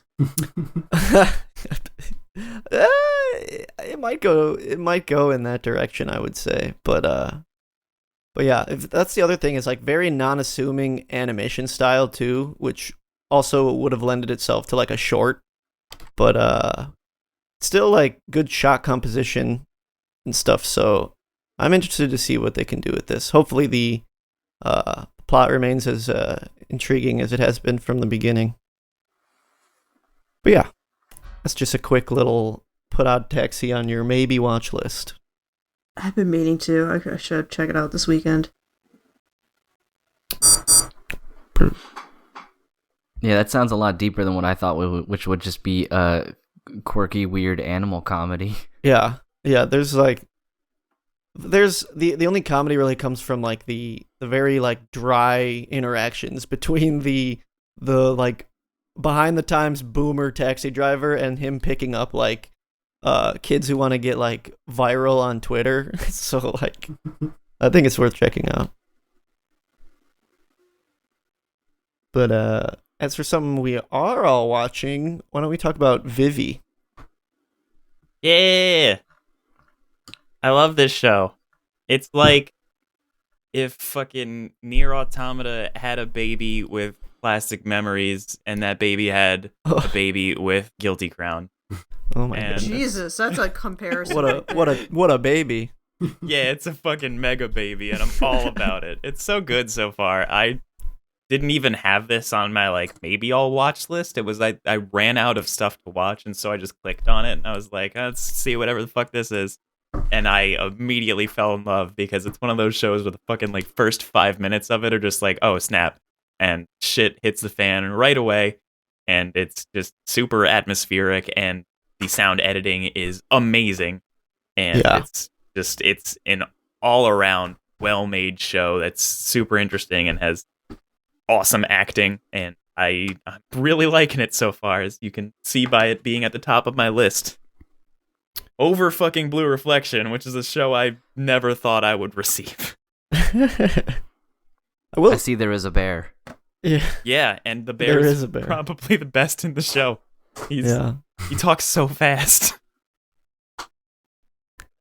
I will say Studio Wit are pretty consistent now with their anime originals, because I mean, I'm just now watching through The Great Pretender. I was way behind on that, and like that's been really good so far. And like Rolling Girls was a fun show. It wasn't great all the time, but like overall it was like a fun experience. So I'm looking forward to see what they can do with this. And I mean, it's got the writer of ReZero behind it, Exactly, so yeah. we're definitely going to see some like ReZero, Steins Gate-esque time shit going on. Should be fun. Yeah, that was definitely why I was hopeful for it, because, yeah, new original anime by Wit Studio, from the creator of ReZero. It's got music by Sato Kosaki, who's one of my favorite composers. He's done the music for the Haruhi series, the Monogatari series. He's really good. And, yeah, I mean, it's got a heavy music theme to it as well. So, yeah, I'm very pleased that it's shown so much potential from the beginning, and it's already improving in many aspects as it goes along. So, yeah, I'm hopeful that it can become something really special. Just all the close-up shots of eyes are just chef's kiss, too. Just like, It's ooh. so good. The best eyes ever. Yeah.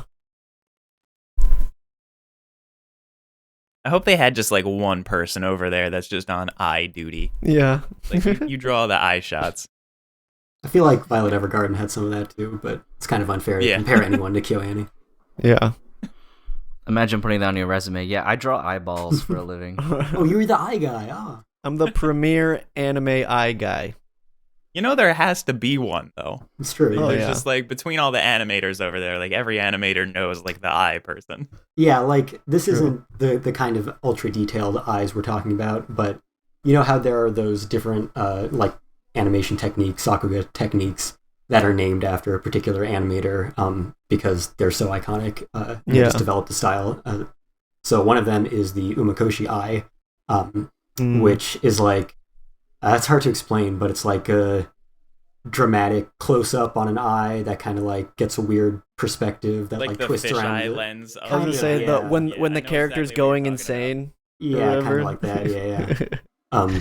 So yeah, Umakoshi is the eye guy in that respect, but maybe not for ultra detailed eye art. I'm a sucker for that crazy eye shit. Yeah, me too. You fucking put crazy eyes on any character, and I immediately love it. Yeah. I mean, did you watch the weird gambling anime? I can't remember. Yeah, Kakegurui? Yeah, Kakegurui, because that's nothing but crazy eyes on just every a lot character. Of close-ups and girls moaning, and that's the entire show. Girls getting horny about gambling. Yeah. Yeah, I think didn't it's less like about that show very much. And girls getting horny about the potential of insane bodily harm. Yeah. So strange. that was too out there for me. But I liked love it. Saudi I liked it Hayami, way and more she than I is thought I good in would. that show. Yeah, I think I might have tweeted about this as well, and this is a less controversial tweet. It's one of those shows that like got super popular that I never really understood why it got super popular, because it's a really niche show, and just everybody loved it for some reason. I always figured because it brought the hype. So like it was girls making like crazy eyeball faces because one of them just bet that they'd have to rip all their fingernails out if this fucking card was a 10 instead of a jack. It's just so weird that that's all the show did. It's still just highly regarded. I don't know. It doesn't seem like enough to really put it at the level that it's at. The world is full of strange things. Really is. I mean, Keijo got popular too, and that was fucking... But that shouldn't have happened. Yo, don't talk shit on my booty butt wrestling show or whatever. I don't know if any of y'all What's the play. show that Chris called like the best modern anime? Was it fucking High School of the Dead? Is that what it High was? School of the Dead. Okay. That's all I have to say about that. Yeah.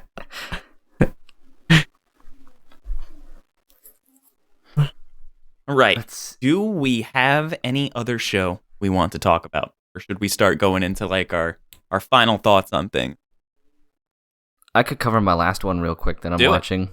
It's basically because I'm a little disappointed by it so far, but I don't really know if anyone else is watching it on this planet at this point. But Juran, the Princess of Snow and Blood. I picked this up because I thought it was going to be an adaptation of the Lady Snowblood manga and the movies, like that got their own like Criterion and Arrow releases a long time ago. I spent like an hour looking up this stuff trying to figure out that too. I was like, yeah, wait a minute, isn't this what? And I'm like, wait a minute, no. And I'm like, and I was so confused at that point.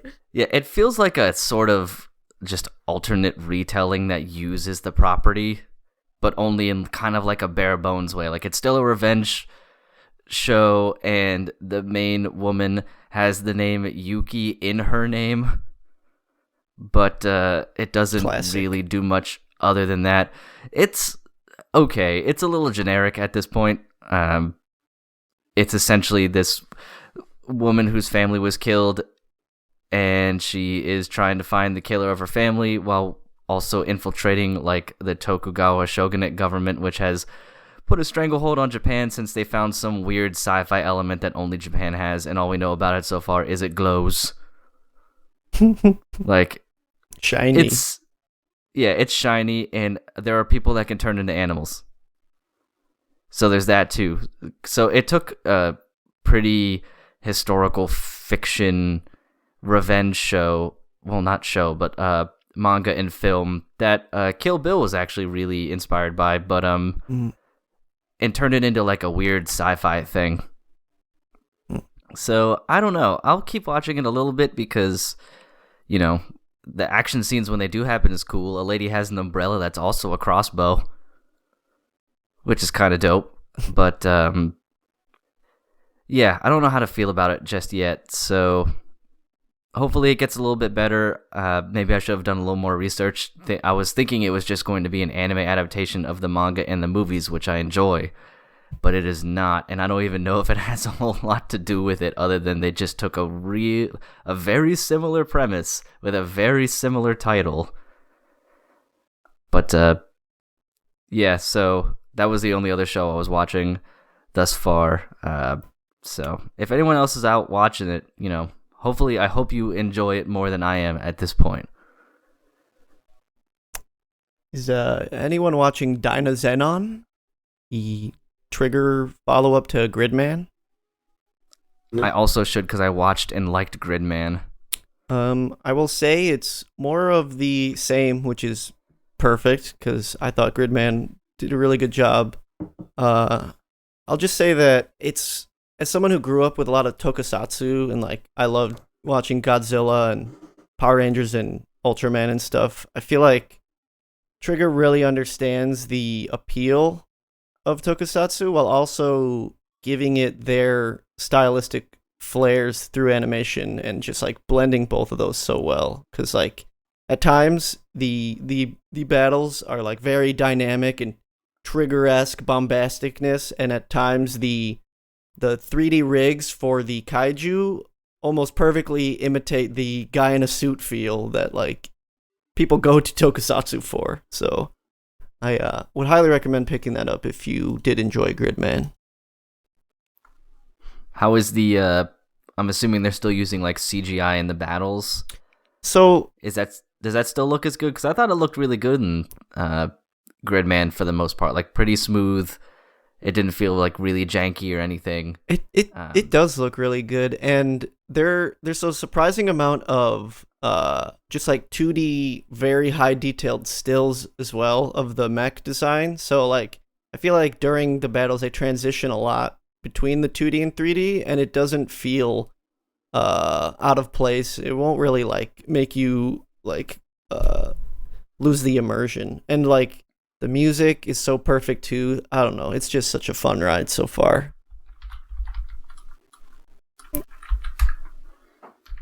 Cool. That'll be another one to toss on the pile, since I did enjoy Gridman as much. And this is just like I apologize if you mentioned this. This is just like another show kind of in the universe, right? It's not like a direct sequel with It's weird because I'm not sure yet. Because the way Gridman ended, spoilerless, it's like all this like weird universe opening, like, whoa, what's actually reality stuff happened. And this one is like a whole different cast, but there's a lot of shots that are almost one for one of the city from Gridman.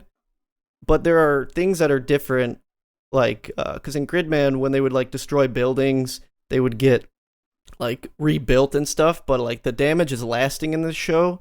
So it's right now it's still kind of a mystery, like is it same universe, is it alternate universe, is it the same universe but like in a different timeline, like after or before Gridman. So that part of it's still keeping me really invested in figuring out if they're going to cross that over at any point. But yeah, Dyna Xenon, good shit.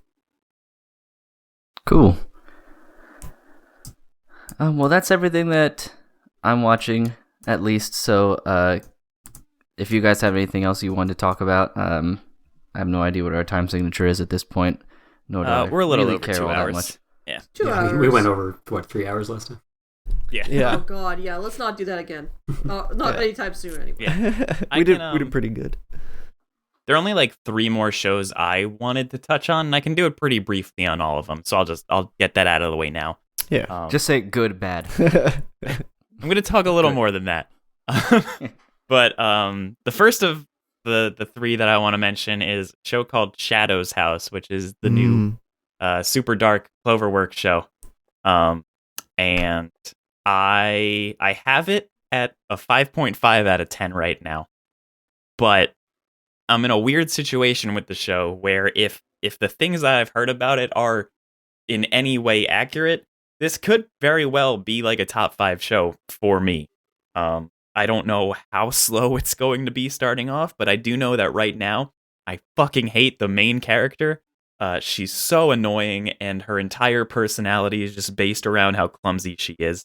And it's so frustrating to watch. That. It's the worst. And it's just nothing has happened yet, but it looks good, and it's a Cloverworks show, so they've done good shit before. And I from what I understand, the manga gets super dark, and I like super dark. So, if Shadow's House picks up in any form, it could be awesome. Right now, I fucking hate it, though. So that's that. The second of the 3 shows I wanted to mention is a show called Mashiro no Oto, which really surprised me. I watched, I think I was the only person on the podcast who watched some other comparable show called Kono Oto Tomare, like last year or something, where it was just a show about a koto club. And this is a similar show, but instead of focusing on the koto, it focuses on the shamisen, which is the Chinese equivalent of that instrument. And it's apparently an instrument that I love, because in the second episode of this show, I found myself like almost reduced to tears out of literally nowhere, because the dude's just fucking playing this one song, and then he's playing it with his mom, and she starts singing, and there's like something about that traditional Japanese singing that just, it like sunk into my chest, and I was overwhelmed with feeling, which is cool because that's like what the song was supposed to do. And I highly welcome any more of that. And it's been super impressive so far. And it's kind of like I'm going to make another baby comparison for lack of better thing to do. But like if your Lion April had a baby with March Comes In Like a Lion, that's the Oh my vibe God. I get from that. Yeah, Whoa. It's not as good as either of those Yeah, I things. was gonna say. That's a lot of It's- dose yeah. of depression. Oh my Yeah, God. it's not nearly as good as either of those, but it's got the same themes that those carry, and it uses music very well. And the last show is a show I have freaked out about because I never thought I would see anything like it, and it's the adaptation of Blue Reflection, which is a Gust PS4 game that came out a few years ago about just teenage high school girls fighting the manifestations of their emotions and turning into magical girls. And I was going to like this show no matter what happened because it is the most DJ pandering series possible. But I didn't think it would actually be good, and it is actually good. And so I'm very happy. It looks like a 90s shoujo anime. Like it has that aesthetic down to a T, and I really appreciate it. The narrative hasn't really gone anywhere yet, but it's got 24 episodes to work with, which is another thing I'm super surprised about because this was a game like 30 people bought, and it's just really awesome seeing this series get so much love because it was a passion project for everyone that was involved, and I just wish more people would watch it. It's just such a weird subject, I guess. But hey, I love it, and I'm going to buy all of the Blue Reflection merchandise that happens in the future. Nice. And those are all of the shows I wanted to touch on before we closed. So just to clarify, you hate Shadow's House because you hate the main character? I hate Shadow's House not only because I hate the main character, but because it doesn't have any direction that it's been going in yet. It's just been 40 minutes of a girl falling down and talking to a shadow, and there's no, like, you don't know what the point is, and it's just slow and nothing is happening. Okay. So I only wanted to talk about one more show personally, and that's because it's the only show I'm writing about weekly this season, and that's the My Hero 5th season. And so the thing going into the 5th season that I was worried about is that the joint training arc in the manga, as much as I swear by Horikoshi's manga and I love it, this was one of the worst paced parts of the manga, and like some of these training arc battles spanned across like multiple chapters, which like really dragged it out. I hear a lot of that was because Horikoshi was like moving and all this other stuff was happening. But I will say I think it was episode 3 is when they actually start the joint training. They really fixed any issues I had with the battles in the manga. The pacing, they fit one battle in one episode, and they had a lot of stunning animation cuts. Bones brought on like a bunch of great key animators for it. So I'm hoping that I can say the same for the rest of the joint training arc once we see the other battles drip feed through the next couple weeks. But yeah, Bones is just the master of adapting. So I really hope they can bring the joint training arc to new heights, because the stuff that will follow this arc is going to be some of the best content in My Hero from what I've read anyways. So I love this arc so far. yeah, no, it's been really fun. And like, I feel like, especially following the 4th season, which like focused on Deku and all the Night Eye and the Yakuza stuff that was happening, that suffered because they were making the movie at the same time, and they had to like shuffle staff around. And I know they're making another movie right now, so I'm hoping that doesn't conflict the schedule too hard. We'll see. But yeah, I'm enjoying it for what it is, and since I thought it was one of the worst paced parts of the manga, I'm very satisfied so far. The manga's ending soon, isn't it? Like, it's going into its final arc. Yeah. That seems strange. Yeah, I think it's quote unquote going into its final arc. This could be like Bleach, where it goes, it's a final arc for the next 2-3 years. But yeah, the manga is like transitioning in a new direction. Almost, it's like a semi time skip kind of thing. But yeah, it's it got to like a very crucial turning point, I would say. But yeah, the second half of season 5 and season 6 of My Hero is what I think is going to be its best content. So I'm really looking forward to that. I'm kind of like, I mean, like, I obviously don't know what's coming, but I'm kind of upset about it. Like, this is my first time like watching a show this long, and I was like prepared for this to fucking just be going on forever. Yeah.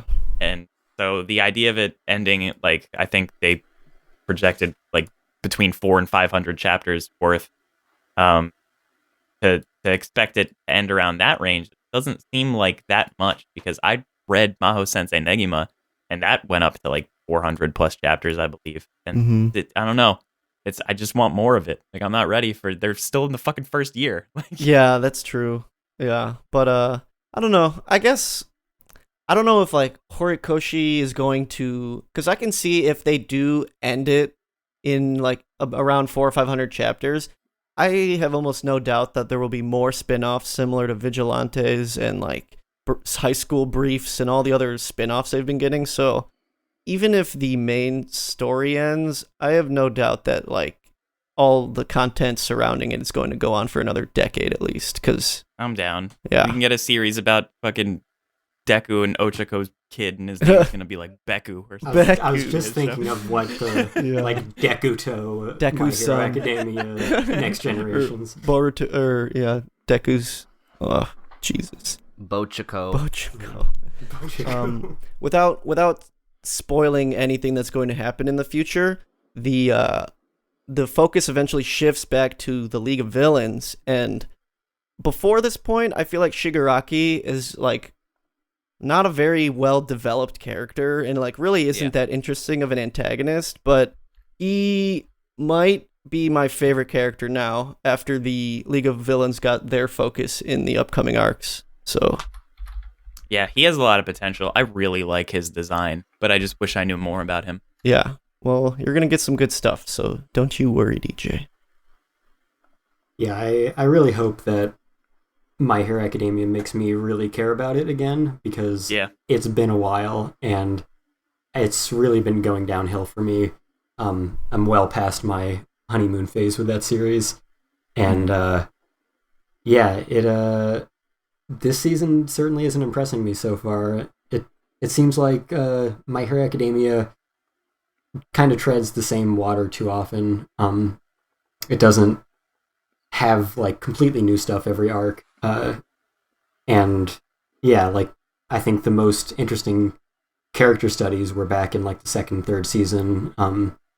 And yeah, I mean, Deku and Bakugo and Todoroki are still there and still main characters, but I just don't feel as invested in them anymore. I don't feel like they are having as much interesting content anymore.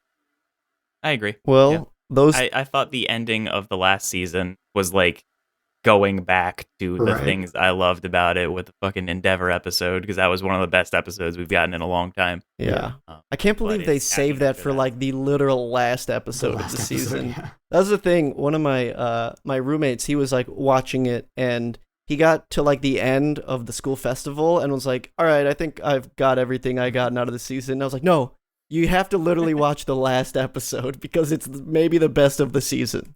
Definitely, yeah. The last season was definitely the worst season so far. Yeah. Yeah, I definitely felt that way, and I already feel that way about the season, so I hope that it doesn't continue on this trend for me. I think I'm gonna wind up liking this one more just because it's another like just class tournament arc, and my favorite arc in My Hero so far has been the tournament arc in season 2. Yeah, I mean, mine too, which I wasn't expecting, but it does so much more than a typical tournament arc does, or a school festival arc does, because it has so much character material for Todoroki, and that is what really, pushed it over for me. And that was really the moment that I first thought that, like, oh, My Hero Academia could be something really great beyond just a good shonen series. And it kind of kept on that high for the rest of that season and the next one. But yeah, since then, it's just been kind of fallen off. I will say the Todoroki family dynamic definitely comes into the like front scope for a while. So yeah, you can look forward to more good Todoroki development for sure, and like his relationship with Endeavor. Yeah, I was definitely hoping for that, like you said, when the Endeavor focus happened and there was some stuff with the family. But like Todoroki or Shoto for so long has just like after he had his big emotional arc or two, he's just kind of been like deadpan comic relief. And he's funny in that role, but there's so much more potential to his character. And like when he had that little interaction with Endeavor at the beginning of this season, like, oh, this is the perfect opportunity for more of that. We can really dig into it. But compared to his brother, like, he was just so flat about it all, and there were a few like funny little quips there, but I'm like, that's not the Todoroki material that I'm looking for.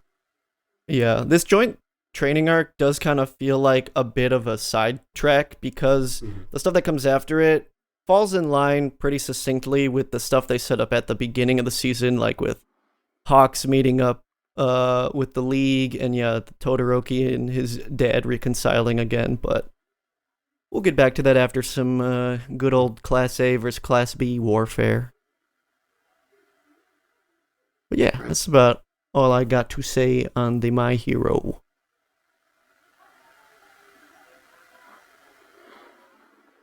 Awesome. Well, Speaking of heroes, Oh. Yes.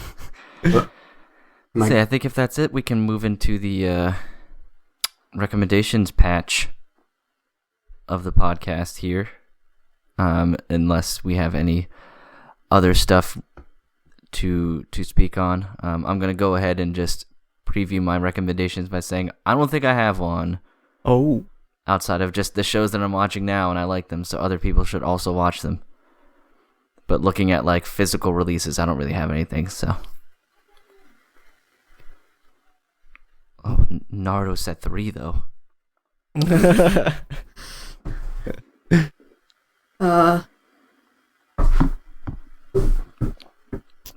Say, how about you guys? I don't really have any physical things either, but I guess I can ride the wave of Blue Reflection and recommend that everybody buy that game because it is on Steam as well. It's probably not on sale, so you'll probably have to pay $60 for it. But it's a really good game, and it's got probably like 40 hours of gameplay if you do literally everything, which I did because lesbian magical girls. And it's got one of the best soundtracks that I have heard in games. So I'm going to recommend Blue Reflection, and after you play Blue Reflection, to watch the Blue Reflection Ray anime. Besides the stuff that we talked favorably about, I would also recommend when they get out of Netflix jail to check out Godzilla's Singularity Point, because that's going to be Studio Bones and Studio Orange. Studio Orange being well known for their CG animation for Beastars and Land of the Lustrous. I think that one is going to be a fun watch, and Yasuke as well is in Netflix jail right now, but that is going to be the Black Samurai showdown there with Flying Lotus on the soundtrack, so I'm really looking forward to what that's going to turn out to be. But yeah. That's like a real Netflix original, though, right? It's premiering worldwide at the same time. Yeah. So it's not like the Netflix jail where everything else gets stuck there for 6 months while it's airing in Japan. That's true. Netflix jail is just kind of a hanger term that I probably shouldn't throw around so loosely. Don't offend Netflix, or they'll come. Yeah. Don't cancel me, Netflix. I don't have any recommendations at the moment. Yeah, I don't think there are any releases that I have to promote at the moment either. Yeah, in the coming month, it's pretty dry, at least at the calendar I'm looking at least with it comes to like Blu-rays and stuff outside of what we've already recommended, like the re-release of Kids on the Slope if you didn't get it the first time around. Not that it was like unavailable, really. Oh, I have a sad story about that. So when I was in college, I got Kids on the Slope and some other anime Blu-rays for my roommate for his birthday.